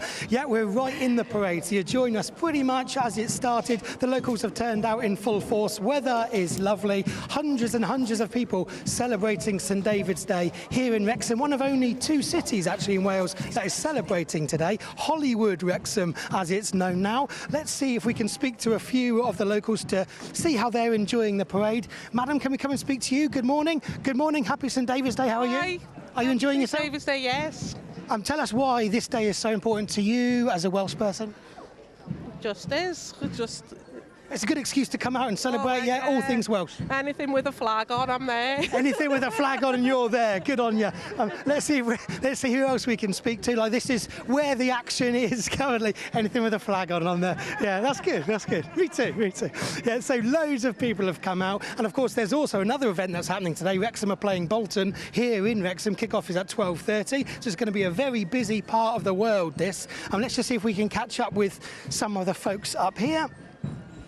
Steve, good work on the camera. Let's come and speak to these kids. Hello, everyone. Happy St David's Day. Are you enjoying yourself? Yes, good, thank you. What's the best part of the day for you? Is the parade the best part? Yes, well, I'm going to watch Wrexham 2 later on today. Perfect. I just spoke about that. What do you think the score's going to be? 2-0 Wrexham. Because Wrexham are pushing for the playoffs, automatic back-to-back promotion. Do you think they can do it this season? Yes, probably, but we'll try our hardest. And who's your favourite Wrexham player? Elliot Lee. Oh, he's good. Nice to speak to you. See you later. Enjoy the day. Some fellow football fans there. Like, it's a big day today for Wales. Not only is it St David's Day, but Wrexham have got a key match as well in League One. Let's see if we can speak to anybody else. You're doing well there, Steve. I'll go ahead of you. can we come and say hello to you? Happy St David's Day. How are you? Good, thanks. Are you enjoying yourselves? Yes. Very What's the best part of the day for you? Probably that my mum's organised it all. It's really fun. So your mum's organised it all? Yeah. Brilliant, well done, Mum. Well, enjoy the day, enjoy the sun, nice to see you. So there you have it, it's all really happening here in Wrexham. Back to you guys in the studio. I think it's slightly calmer. Steve, thank you very much. You can tell that young man you just spoke to that Wrexham have got no chance today. They're playing Bolton, and it's going to be us that win. 2-0 to Bolton, that's my prediction. Thanks, Steve. Sorry about that. Sorry about that. Sorry. I'm very biased. She's very biased. I know, you ain't going to give him a bit of slack on today's day. No, never. Now, before we get to our panel and go through all of the day's top stories, President Zelensky's plane is arriving in London for that summit at Downing Street tomorrow, which we mentioned earlier. I'm told we can now go to live footage of that plane landing. There you go, those on television will be able to see. That is the President of Ukraine, Volodymyr Zelensky, arriving in London today ahead of that summit. There's a lot riding on it, isn't there? Presumably he's flown straight in from America as well, given he was there yesterday. So a whistle-stop tour for President Zelensky. Well, of course, he might have been able to catch an earlier flight because he was booted out of the White House. I was going to say, but I'm sure he's going to be hoping that things go better at this summit than things did perhaps in the Oval Office yesterday with President Trump and JD Vance. Can't have gone much worse. Now, we are going to go back to look through the top stories of the day because we are joined once again by columnist and broadcaster Jenny Trent-Hughes and former Labour advisor Matthew Laza. Welcome back to you both. And Borodati both. I've got Welsh blood in me. My grandfather's from Llandudno and I grew up, went to school just over the border from Wrexham, so why are you not at that parade? I know, I should be there. Well, we were wondering where our daffodils are, aren't we? You know, or our leeks. Our leeks, yeah. I've got them to put it on. No, fair enough. Shall we get straight into it? What's the first one we're doing? Mail Online today. Rail passengers face fresh ticket price misery. The word misery has just become synonymous with our railways, hasn't it, recently? Yeah, it's because I live quite a way outside London, I spend an inordinate amount of time on the train. And it's pretty scary. And the prices are crazy. Yeah, so it's a 4.6% hike from tomorrow. So in some cases, you'll see your bill go from £30 to £35, but other, you know, it comes. It all adds up, doesn't it? You've got council tax. Yeah, water, energy set to go up as of this week. Yeah, the energy price. It's a big thing. Do you know there's something like 55 million combinations of train tickets? I mean, it's just obviously now a computer does it. So one of the things the government said is it wants to simplify the system, but it's you know, it can't come soon enough for consumers, and obviously people will be worried that isn't used as an excuse for prices to go up even further. But it's so bewildering, isn't it, when you get there? I was getting the train last week, actually, from Euston, and I was helping some German tourists because they're just using the machines. The different array of fares is just beyond comprehension, especially if you're new to the system. So hopefully simplification will make that better. But, you know, there's always winners and losers when you make everything simple. Yeah, but everyone listening to this story will say, hold on, those prices were already sky high anyway. And also to add, this comes as figures show that 554 trains have been cancelled every Sunday since August last year. I don't think people would mind prices rising slightly if the train services were actually good or reliable. Well, and the thing also, if you travel around outside of the country, there's nowhere that has train prices like ours. No. And service, not that great. Yeah, the Portuguese were just introduced, you know, this kind of vogue in Europe for having a pass, which the Germans did it just after COVID to get people moving again to 20 years. So the Portuguese had one at €40 a month. They've just halved it to €20 a month. Go anywhere in Portugal for €20 a month. So it shows that, and obviously that's increased numbers on the train, so you get into a virtuous circle. Maybe that's what you have here, because otherwise you're pricing people out, and eventually numbers go down. Those left end up paying more. Yeah. Not looking good, is it? But shall we move on? Let's ourselves up. Which one do we want to do next, guys? We've got the supermarket substitutions. This is in The Guardian. Strangest supermarket substitutions include dog treats instead of steak, sanitary towels instead of sandwich wraps. This is if you order online, and then the fish stuff arrives. steaks in the place of lemon cupcakes. Yeah, you open your bags and you've got dog treats in there when you order the ribeye. Do you guys do online? Do you order online? I don't, but my parents do. Yeah, you do. And I know that they have some wild stories of them pitching up with just completely random selections of things. I will say, to be fair, that they tell you about it and they say, do you want to keep it or do you want to return, like, for a refund? Yes, but the problem with that is then you're left without what you've ordered. And quite often without anything, because when they first started doing online delivery, I loved it. I thought, great, blah, blah, blah. And I did it. And I did it for probably about 6 months. And then I got tired of things like having 2 cats and getting a giant bag of dog food. And, no, not good. I wonder how it works. They must have some kind of algorithm that It's not very good, though, it's not just the people in these supermarkets going, ha-ha, I'll give them dog food instead of cat food, or can you imagine somebody on their last day just giving it something they didn't like? Yeah. I mean, what I see, I don't do online shopping partly because I'm a yellow sticker obsessive. And of course you miss out on that. So I have got waiting outside for me. We're right opposite the headquarters of a major supermarket brand. And it's the flagship store underneath. They would do the reductions at 9 o'clock. So I love coming to your show, not just for seeing you, but because I've got my shopping for the week. It's waiting for me outside. So the yellow stickers, for those who perhaps aren't familiar, maybe you're an online shopper and you don't know what you're missing. This is where you get the massive reductions because it's going to go to waste otherwise. So you can get a £5 frozen pizza for 20p or something. And you don't normally have to wait to the end of the day. But that is a deal, by the way. This branch, they do it at 9 o'clock in the morning, so everyone's quids in. It is. So I'm sorted for the week. And if I was online, I'd probably have cat food and not my... But the reverse of that, I think, if you go into store, I end up spending more because I see deals, or I'm hungry when I go and I think, I'll just pick that up, and I end up spending more. Yeah, that is so go with the list. Yes. And stick that's exactly to the what list. I've started and old-fashioned shopping, and those long, thin pads that you used to have with shopping list on it, tick it off. You know, I hope they're not a victim of everybody doing it on their phones. No. Last one, Sherlock the fire dog. Oh, yes. Yeah, this is a great one. This is a viral story. Sherlock the fire dog joined London Fire Brigade when he was just 10 weeks old. He's retiring after becoming its longest-serving fire investigation dog. He's a Cocker Spaniel. He attended the Grenfell Tower fire. 12 years of service. He's able to identify the presence of 10 flammable liquids, including petrol. And there we're seeing him now. Right, so there's Sherlock doing his business. Looking, well, not so... Doing his job, we should say. He's not doing his business. It's not a cat food, he's actually on his dog food. I mean, what's extraordinary is I saw some footage this week. I mean, it's amazing to do 12 years service. But in terms of, like, the migration story, they've got dogs that they use in northern France can smell the rubber out. So they're trained to smell. They're not looking for drugs, they're looking for the small bones. They're amazing dogs, aren't they? Yeah, what they can do.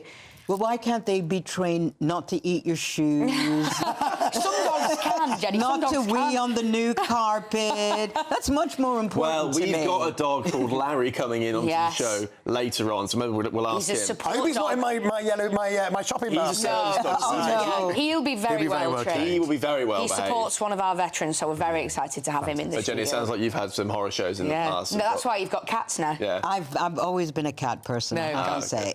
Well, guys, Jenny, Matthew, thank you very much for joining us on the show. Really appreciate it. Now, moving on, it is the final week to see how you could win one of 2 amazing prize bundles in our latest giveaway. Each one has a brand new iPhone 16, try and get it out properly, £500 in shopping vouchers, and a whopping 10 grand in tax-free cash. Lines closed Friday. Take a look. It's the final week to see how you could be one of 2 big winners in our latest giveaway, as we have 2 prize bundles that have to be won. There's 2 lots of a totally tax-free £10,000 in cash. You'll also receive a brand new iPhone 16, along with £500 in shopping vouchers to spend at your favourite store. Hurry, lines close on the 7th of March. For another chance to win, text cash to 63232. One entry costs £2 plus 1 standard network rate message, or text bonus to 63232. 5 entries cost £5 plus 1 standard network rate message. Go to gbnews.com/win. Entries start from just £2. Call 0903 681 3232. Calls cost £2 plus your network access charge, or post your name and number to GB11 PO Box 8690 Derby DE1 9TT. UK only. Entrants must be 18 or over. Lines close at 6 p.m. on the 7th of March. Please check the closing time if listening or watching on demand. Good luck.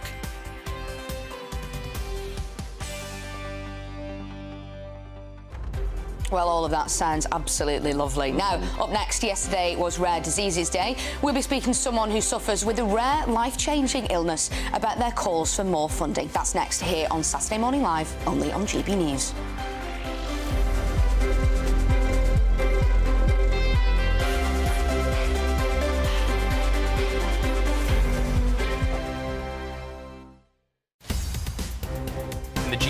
newsroom, we bring you the news as it happens. With our team of dedicated journalists across the UK. We're ready to keep you up to date with what's happening every half an hour, every single day.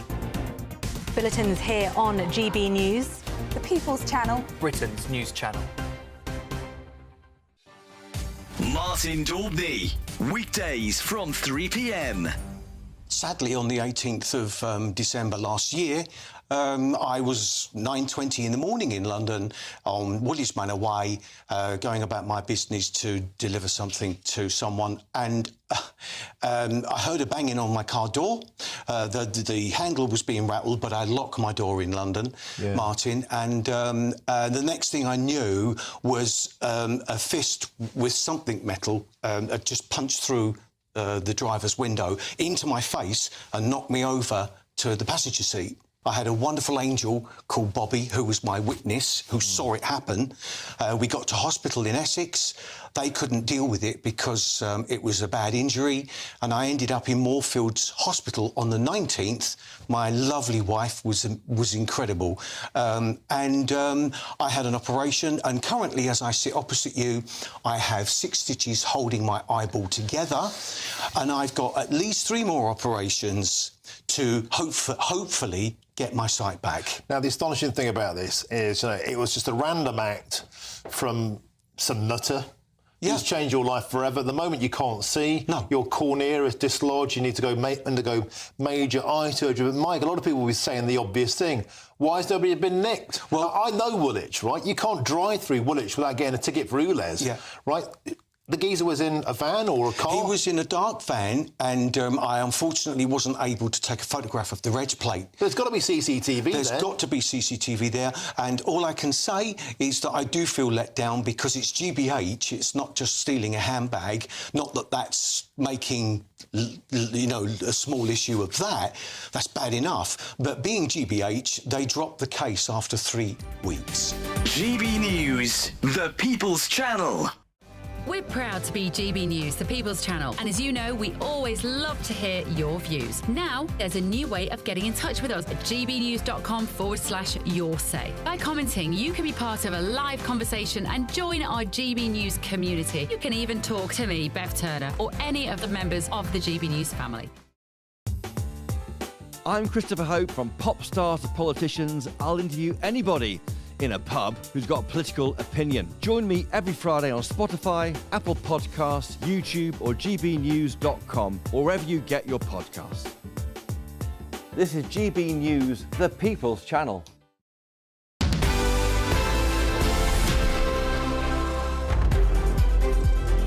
Welcome back. Don't forget to keep sending Adam and I your questions about topics from this week, your peaks of the week, your says, and any dog pictures. We made the request earlier and you have been sending them in. Very exciting. Now I'll let you do this one. Right, OK, so dog number 1, I'm told we're going to be showed shortly. Where's dog number 1?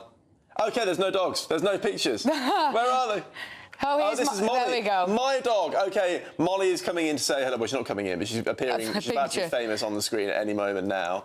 Well, apparently. Tell us about your dog. What breed is it? She's tuning in this morning. There she is. There she is. She's a Tibetan Terrier Poodle mix. She is 12 years old, I think, and she's watching the show from home. There she is. That's Molly. And now we've got who? Pearl. I think we've got seen Pearl, one of our other fabulous viewers. There's Pearl. There they are. Oh, gosh. Yeah. People, when you send in your dog pictures, send us their breed as well, because I'm not particularly clued up. So Pearl's gorgeous, but I want to know the breed. I'm not sure. And then we're seeing Luca as well. Look at Luca. Oh, Luca is enjoying a coffee with SML this morning. So Luca looks a bit like a little lion or something, doesn't he? He's got. Oh yeah, that's an official breed, is it? Well, I mean, I'm a bit of an expert, so as you can tell, that's a little sort of lion creature there. Yeah, indeed. Now we're showing you these dog pictures. One, because why would people not want to see dog pictures? But also because later on the show we're going to be joined by Larry, the support dog, and the veteran whom he supports. So stay tuned for that. Now, Rare Diseases Day is marked on the last day of February to raise awareness for rare conditions and to improve access to treatment and medical representation. Well, one such disease is achalasia. Am I saying that correctly? Achalasia, yeah. It's a rare disorder that affects swallowing, and because it's so uncommon, many people might not have heard of it. Yes, it affects around 6,000 people in the UK, making swallowing difficult and leading to severe weight loss, malnutrition and painful chest spasms. Well, joining us now in the studio is Sylvia Davey, chair of Achalasia Action, to share what they're calling for around Rare Diseases Day. Sylvia, thank you so much for joining us. For anyone who hasn't heard of achalasia before, I know you're someone who suffers with that. Talk to us a bit about the symptoms and what people might experience. Of course. So I developed achalasia when I was 17, but achalasia can impact people of all ages. So what I experienced when I first developed achalasia was essentially when I was eating, food was getting stuck here, so in my esophagus, and it just really wouldn't go down. So you know when you're eating a piece of bread, a big piece of bread really fast, and it kind of gets stuck and you need water. That was my first symptom.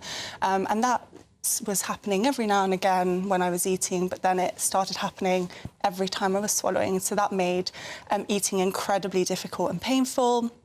And I used to have to drink, well, I still do drink a lot of water whilst I'm eating, but I was really having to gulp loads of water, and it was really painful at every gulp. And that led to quite a lot of weight loss. So a lot of people with achalasia, because of the difficulties they experience in swallowing, they lose weight because either they avoid food or they're regurgitating food as well, so they have to kind of get it out, and so it can be really unpleasant. Obviously, you experience a lot of pain, and it impacts on every part of your social life as well, and on your general life. People end up being malnourished, losing loads of weight, and that impacts on your everyday life and work life as well. And then people, unfortunately, also, get very fatigued, experience anxiety and depression as well. So those are the impacts of achalasia. What are the treatments? What can people do if they're suffering with this condition? What can they do? So, I mean, obviously the first step is to get a diagnosis, and that's already quite difficult because there's low awareness of achalasia, even amongst the medical community. Getting a diagnosis can be complicated and can take quite a long time, and people can get misdiagnosed. In terms of treatment, so there is no cure, unfortunately. We don't even know what causes achalasia, so being able to find a cure is we're very far away from that. But there are some interventions that you can get, most of which are surgical. Okay. So I got a surgical intervention for my achalasia quite a few years ago.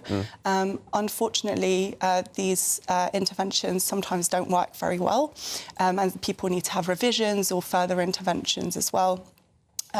Some can be very mild, so you can get, for example, a Botox injection to relax the entrance of your stomach. Or it can go to, but this is very extreme, and when people are really, really unwell, it can go to having to remove the esophagus as well. Wow. I got a surgery called helesmyotomy, so that's a keyhole surgery. So it's quite invasive, but it worked well for me, fortunately. Really glad to hear that. And just tell us a little bit now, actually, about what you do with Achalasia Action. Yeah. You're raising awareness. As you said, not a lot of people know about this disease. So what does the work involve? Yeah, so we're a small patient-led charity, so everyone involved in the charity has the condition, or most people do, aside from our medical chair. What our first aim is to support people with achalasia and to provide really high-quality information that enables people to understand the condition better. Yeah. There is information out there, for example, on NHS websites as well, but we've really sought to kind of really provide accurate, simple, digestible information for people. As I said, we also provide peer support too. That's really important. People with achalasia can often feel very alone. So we provide peer support in groups, but also online. We kind of moderate online groups too. And we do provide one-to-one support for people who really, really need it. And in terms of awareness raising, that's our next big activity. As you said, many people don't know about achalasia, and even the medical community sometimes lacks awareness or information on the condition. So we aim to try and get people to even hear the word achalasia or know a bit about what the symptoms are. Because the symptoms can be often confused with other conditions. It can often get misdiagnosed as well. So the more people understand what the symptoms are, the better that is. You mentioned that there's currently no cure because there's no real understanding of what causes it. Is that another goal of Achalasia Action, to try and eventually get to that point? Absolutely. So our third goal is to support research and really to have that kind of patient-led research programme in place. But we started as a charity about 5 years ago, so that's a long way to go for us in terms of being able to raise the funds and the interest as well in supporting that research. But ultimately, that would be a fantastic goal to be able to understand what causes achalasia and then find a cure. Yeah. But we are getting, you know, some researchers and clinicians are really interesting and supportive of our cause. And we've had some really interesting research on even non-surgical interventions, so supporting more kind of the socialising aspect, and also kind of biochemical research too. So there is some out there, but not enough. Yeah. Well, thank you very much for joining us, Sylvia. Really and hopefully that can raise some awareness as well of the condition. So Absolutely. thank you very much, Thank you for Sylvia. having me. Thank you very much. Well, lots more still to come on the show today, but first we're going to go straight to the news headlines with Tatiana Sanchez.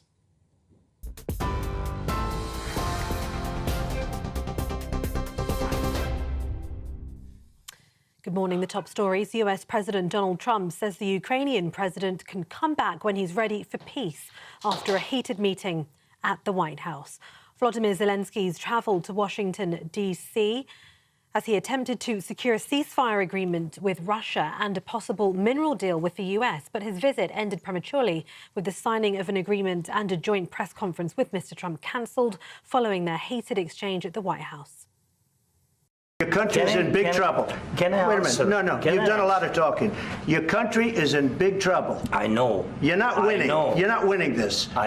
You have a damn good chance of coming out okay because of Mr. us. President. And you men are brave, but they had to use our military. What about if you didn't have our military equipment, if you didn't have our military equipment, this war would have been over in 2 weeks. In 3 days. I heard it from Putin. In 3 days. Mr. President, with respect, I think it's disrespectful for you to come into the Oval Office and try to litigate this in front of the American media. Right now, you guys are going around and forcing conscripts to the front lines because you have manpower problems. You should be thanking the president for trying to bring an end to this conflict. Since last night, Volodymyr Zelenskyy says it's very important that Ukraine is heard and not forgotten.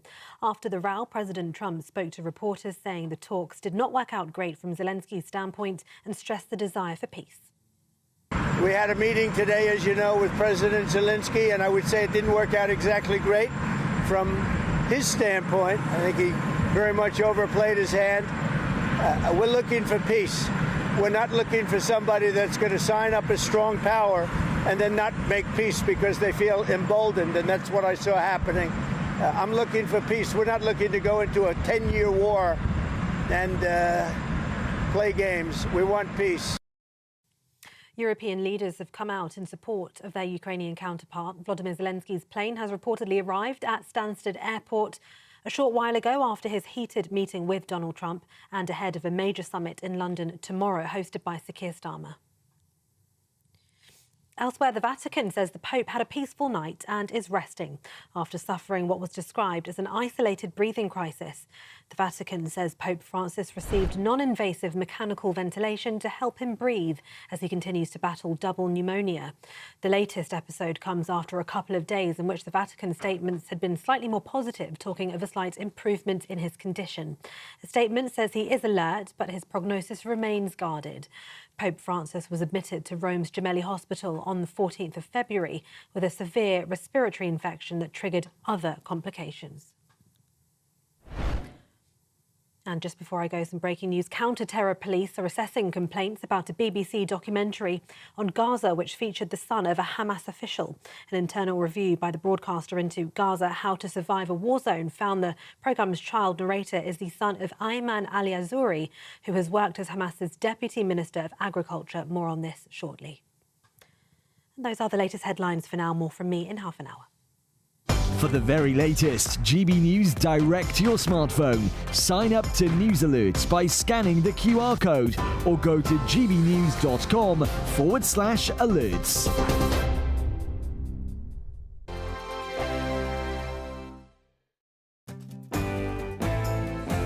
I'm Emily Carver. This is GB News, Britain's news channel.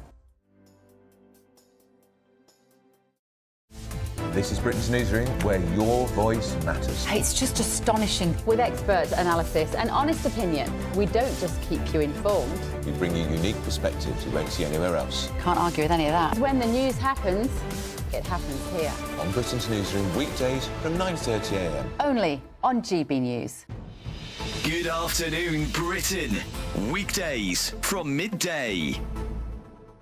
Now, Egypt has discovered, well, I think it was a British and Egyptian team actually, finding the historic discovery, the long-lost tomb of King Thutmose II, the last of the lost tombs of the kings of ancient Egypt's 18th dynasty.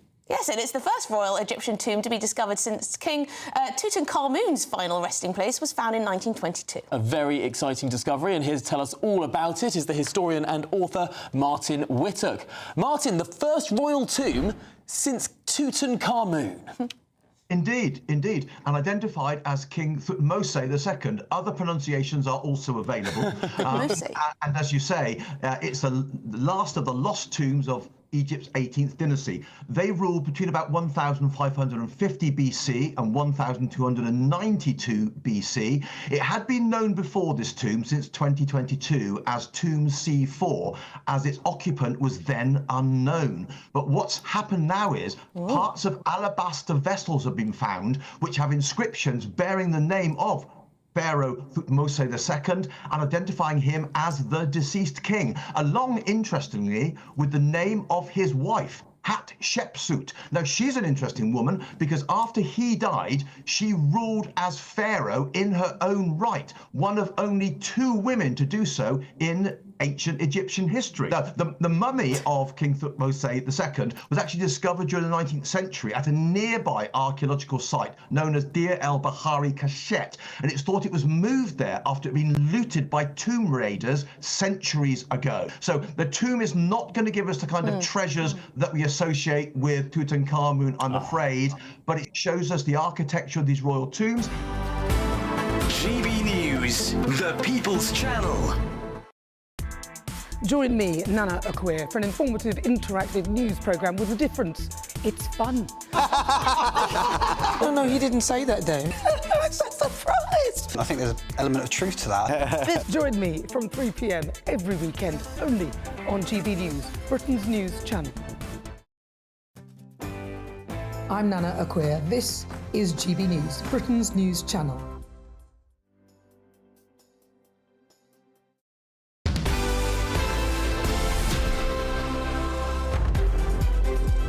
And welcome back to Saturday Morning Live. Now let's get into some showbiz, shall we? Because the Brit Awards takes place tonight as yet another staple in the glittering awards season ahead of the Oscars tomorrow. Yeah, the iconic music ceremony hosted by comedian Jack Whitehall will kick off at London's O2 Arena tonight. And with us now is showbiz journalist Stephanie Tetchy. Stephanie, what's going on tonight? What can we expect? I do love the Brits. It's the biggest night on the music calendar for the Brits, and it's the 45th edition. I'm just like 45 years, the Brits. It's just incredible. But tonight, the stars are going to be battling it out for a trophy.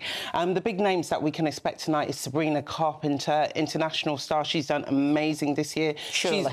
She's up for the Global Success Award. But tonight, last year, it was all about Ray, who picked up 6 awards. Today, I think it's going to be Charlie XCX because she's up for 5 awards, including Album of the Year, including for Brat album Summer. Brat. So I think we're going to be seeing Charlie XCX picking up loads of awards tonight. Also, Dua Lipa's up for 4 awards as well. But there are some interesting oldies who are involved, including the Beatles, who have won their first nomination since 1977. What are they up for? They came out with their single Now and Then last year, which was all audio generated using different vocals. So they're up for Best Single of the Year, and I hope they do win. We also have The Cure, who are up for 3 nominations. They came out with an album last year, so I think it is definitely going to be a mixed bag. Internationally, we're going to see the likes of Billie Eilish, Taylor Swift, Beyonce and Kendrick Lamar all battling it out for International Act of the Year. I think it will be quite interesting because the Brits, they got rid of their gendered categories, so I won't be surprised tomorrow if we're going to see headlines saying either not enough female acts won, or it could be the opposite. And of course, tomorrow, the Oscars. Am I right in saying if Cynthia Erivo wins tomorrow, then she's going to get the prestigious EGOT? Yes, am I right? Yes, you are correct. Good knowledge. You know what? I don't want to be negative, but it hasn't been good for Wicked all award seasons long. Like they tend to pick up the technical awards or the craft awards, but I think tomorrow's going to be a big night for Demi Moore for the substance. Yeah. People are saying it's been all about her this season, so I think she's going to do fantastic. Yeah. There has been some controversy about Emilia Perez. So this is a transgender lead actress, Sofia Gascon, who practically got cancelled for some previous tweets that she had done in the past, but she is going to be turning up tomorrow, so I think it'll be a big battle between her and Demi Moore. Yeah, where's the momentum on the Best Picture side? Obviously, we had the BAFTAs a couple of weeks ago. Yeah. It's Conclave that won that. I think it's either Conclave, but also I've been surprised about Honora, which is about a sex worker who develops a relationship with a rich aristocratic son, the son of an aristocrat.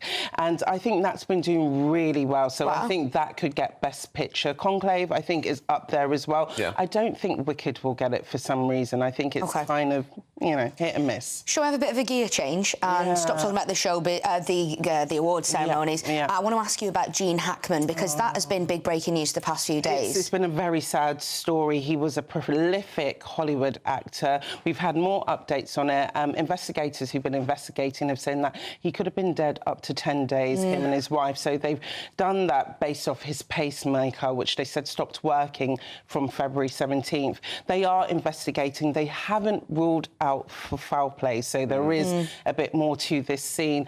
I think, obviously, it's quite sad, the circumstances. He's been a bit of a recluse from Hollywood. His last film was in 2004, and since then he's been kind of living away from the limelight. So clearly, if it's been potentially 10 days since he passed away. And his daughter said they hadn't spoken to him in months.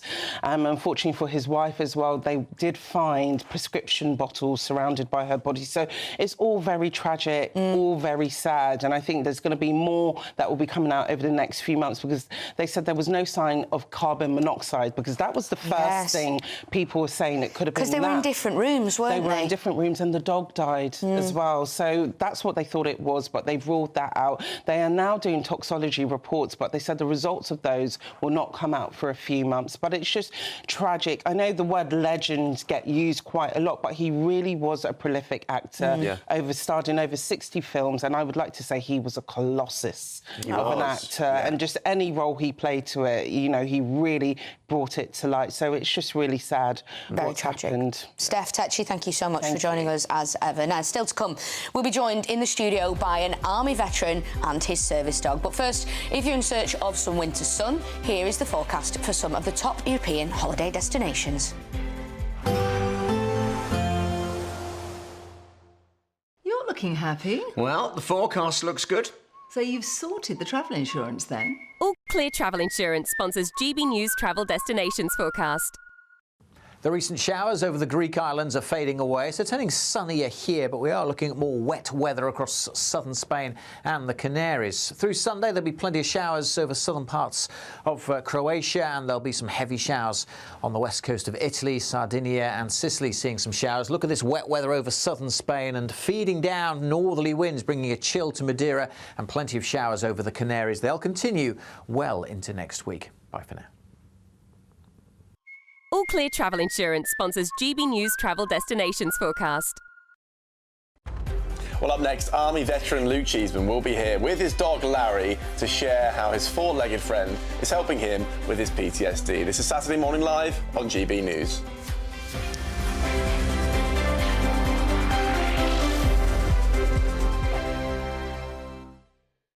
Hello there, welcome to your latest GB News weather forecast from the Met Office. Well, for many parts of the south, it's going to remain sunny this afternoon. Still the risk of some patchy rain further north, and that's all courtesy of this cold front. But as it continues to move its way southwards into this area of high pressure, it will continue to weaken.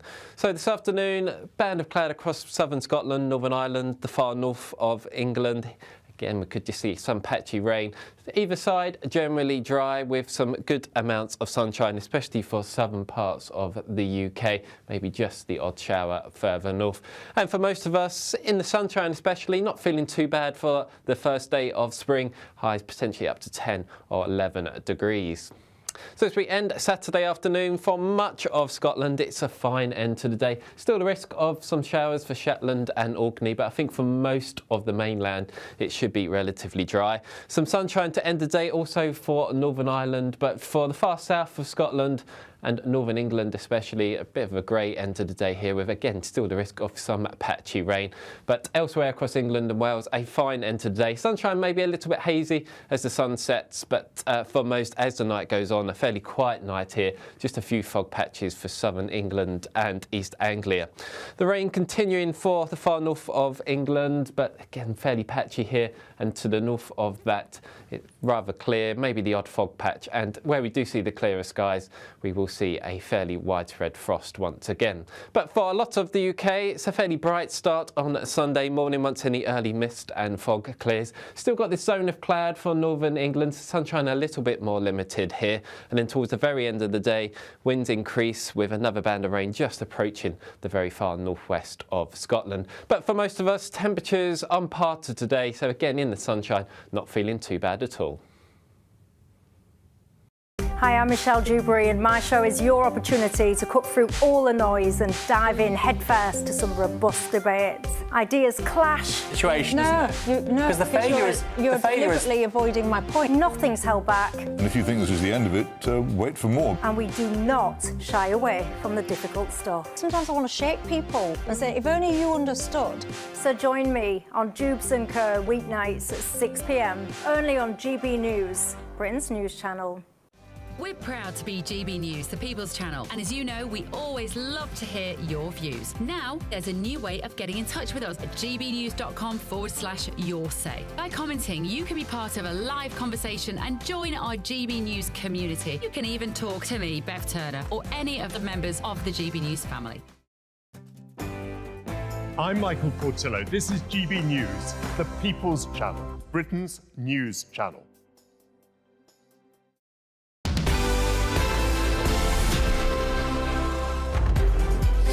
Welcome back. Well, we've got a remarkable he's story eating them now. straight away. And that's one dog who is helping a veteran, he's here with us, helping a veteran overcome PTSD, because Luke Cheeseman served for 4.5 years in the Royal Artillery in Iraq and Afghanistan and was left with post-traumatic... try and get this out right. Sorry, it's Larry who's distracting me here. Left with post-traumatic stress following his time in the army. Yes, Luke was diagnosed with PTSD following cycles of bad behaviour and no social interaction, and having tried different forms of therapy, decided to investigate the possibility of getting an animal friend with the name of Larry to help with that condition. Oh, and Larry's making himself very known in the studio. There we are, we see him. There's Larry. Oh, so what a in 2023, superstar. just to explain a little bit more, Luke began the process of finding a dog with Service Dogs UK, and after a lengthy process, he brought home the very talkative and now very sleepy Larry, who's having a... he's going crazy. So we're delighted to be joined in the studio by Luke Cheeseman. Luke, thank you for joining us here. Larry, no, thanks for having me. Thank you to you as well, mate. How are you doing? Hello. He's very interested now. Oh, hello. So, tell us a little bit about your story and why Larry is important to you today. Well, I mean, for me, Larry's been a real rock for me through the training he's provided with. Through the training that we've been gone through with Service Dogs UK, it brings sort of veterans and emergency service personnel. It brings confidence back to their lives. Yeah. Sorry, my mouth's a bit dry. So basically, for me, it was routine, having sort of mentors and sort of peers that I could talk to and help me through the process. Because having been in treatment before, having sort of the talking therapy and the medication route, they didn't really work for me. Yeah. So for me, it was, you know, having a dog in general is it forces you to go out back into life. It forces you, you know, even when you're walking around the park, you've got sort of other dog walkers you have to engage with. So it really gives the confidence to, you know, to bring yourself out, and you know, it gives me the strength and the reliability to be able to, if anything does go a bit awkward or a bit wrong, I can just keep grounded with Larry's help. And just, can you talk to us a little bit about the training that you're doing with Larry, because Larry is still learning the ropes, is that right? No, so Larry... So me and Larry passed as a partnership back in April 2024. Right, gotcha. So you have to go through, I think, roughly about 36, maybe 42 weeks of twice a week. So every Wednesday and Saturday we would go down to the training centre. Yeah. They provide you, basically, it's more sort of like getting... because all the Dog Service UK get, they're all rescue dogs themselves. So they've got a partnership with the Dogs Trust. So the dogs themselves have to be trained. Yeah. So they're training the veterans and the dogs with themselves. Basic commands, you know, sit, stay, wait.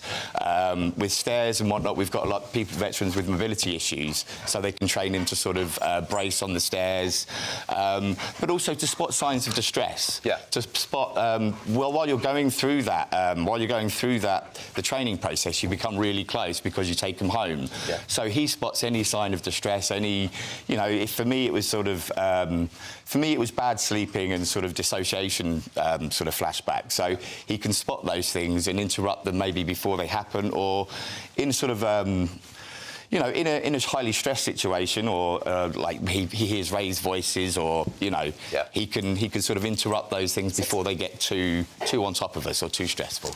Absolutely, yeah. And what do you think? Oh, Larry. Sorry. Oh, he's sitting down there for us. Thank you, Larry. What do you think you would do without Larry? Well, for me, Larry, down. Your hearing might be a bit better. For me, it was, I know. So for me, without Larry, I'd probably be in the same situation I was, say, 2-3 years ago. Hey, what's this? Same situation being, I wasn't currently working. Yeah. I was having trouble sort of holding jobs down and being able to really sort of engage with, you know, my life again. So for me, if I didn't have Larry, I wouldn't be able to be in training with the London Ambulance Service now, becoming a trainee call handler with those. Yeah. And yeah, I just wouldn't be where I am, having the confidence to sort of carry on and, you know, because we get quite, well, for me, I got quite down. I got quite sort of, as I said, I wasn't working. I was bouncing around from job to job. Yeah. So the depression side kicks in. So for me, he's brought me back from sort of, you know, the depths of depression. Yeah. Sort of holding me back from real anxiety attacks and whatnot. So without him, I wouldn't be able to be able to work again, and then also to re-engage with society. So what's Larry like day to day? He's very talkative, he's very happy. Yeah. So he's, most of the time when he's not around other people, he's usually... sorry. He's usually... Good job I'm in a suit today, not a dress. So for him, he's probably got 2 hours of 100% energy. Yeah. And then the rest of it, he's either laying on the bed, because at work he's got his own little bed, so he lays down there. But then at home, he's usually just sort of chilling out and whatnot. It's hard to believe you actually say that. I know it is, but I think he picks up on my nervous energy, and he's sort of trying to. He's excited. We should also say, obviously, he came to you because of Service Dogs UK. So for anyone who, you know, would like to perhaps support them, like what can they do? How can they get involved? Really, Service Dogs UK. Larry, sit down. Good boy. Down. We've got 3 hubs across the country, the south of the country at the moment: Hampshire, the south, and then the southwest. We're opening up a new hub in Essex at the moment. My mentor is he's going to be taking over volunteering there. But people can help by just donating. I don't want to, you know, I'm not come here with a begging bowl out or anything, but donations through Just Giving. I think I gave one of the staff the link for that. And then also, but volunteers, even spreading the message. So we need volunteers to help sometimes with admin, to help with PR, to help with fundraising, but also fosters. People don't realise that, you know, before the dogs come to us, the veterans or the emergency service workers, they have to be fostered by people involved with the charity. Okay. And that can be labour intensive, that can be, you know, financially intensive.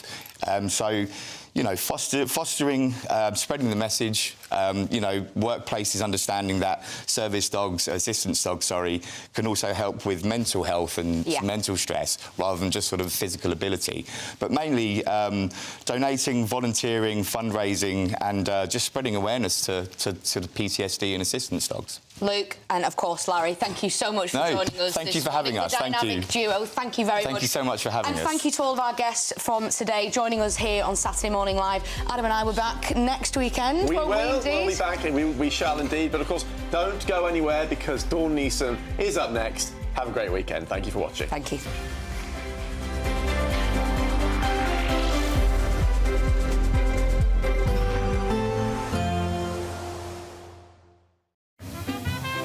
Heavy showers first thing will be followed by a warm, cosy day. Boxed boilers, sponsors of weather on GB News. Hello there, welcome to your latest GB News weather forecast from the Met Office. Well, for many parts of the south, it's going to remain sunny this afternoon. Still the risk of some patchy rain further north, and that's all courtesy of this cold front. But as it continues to move its way southwards into this area of high pressure, it will continue to weaken. So this afternoon,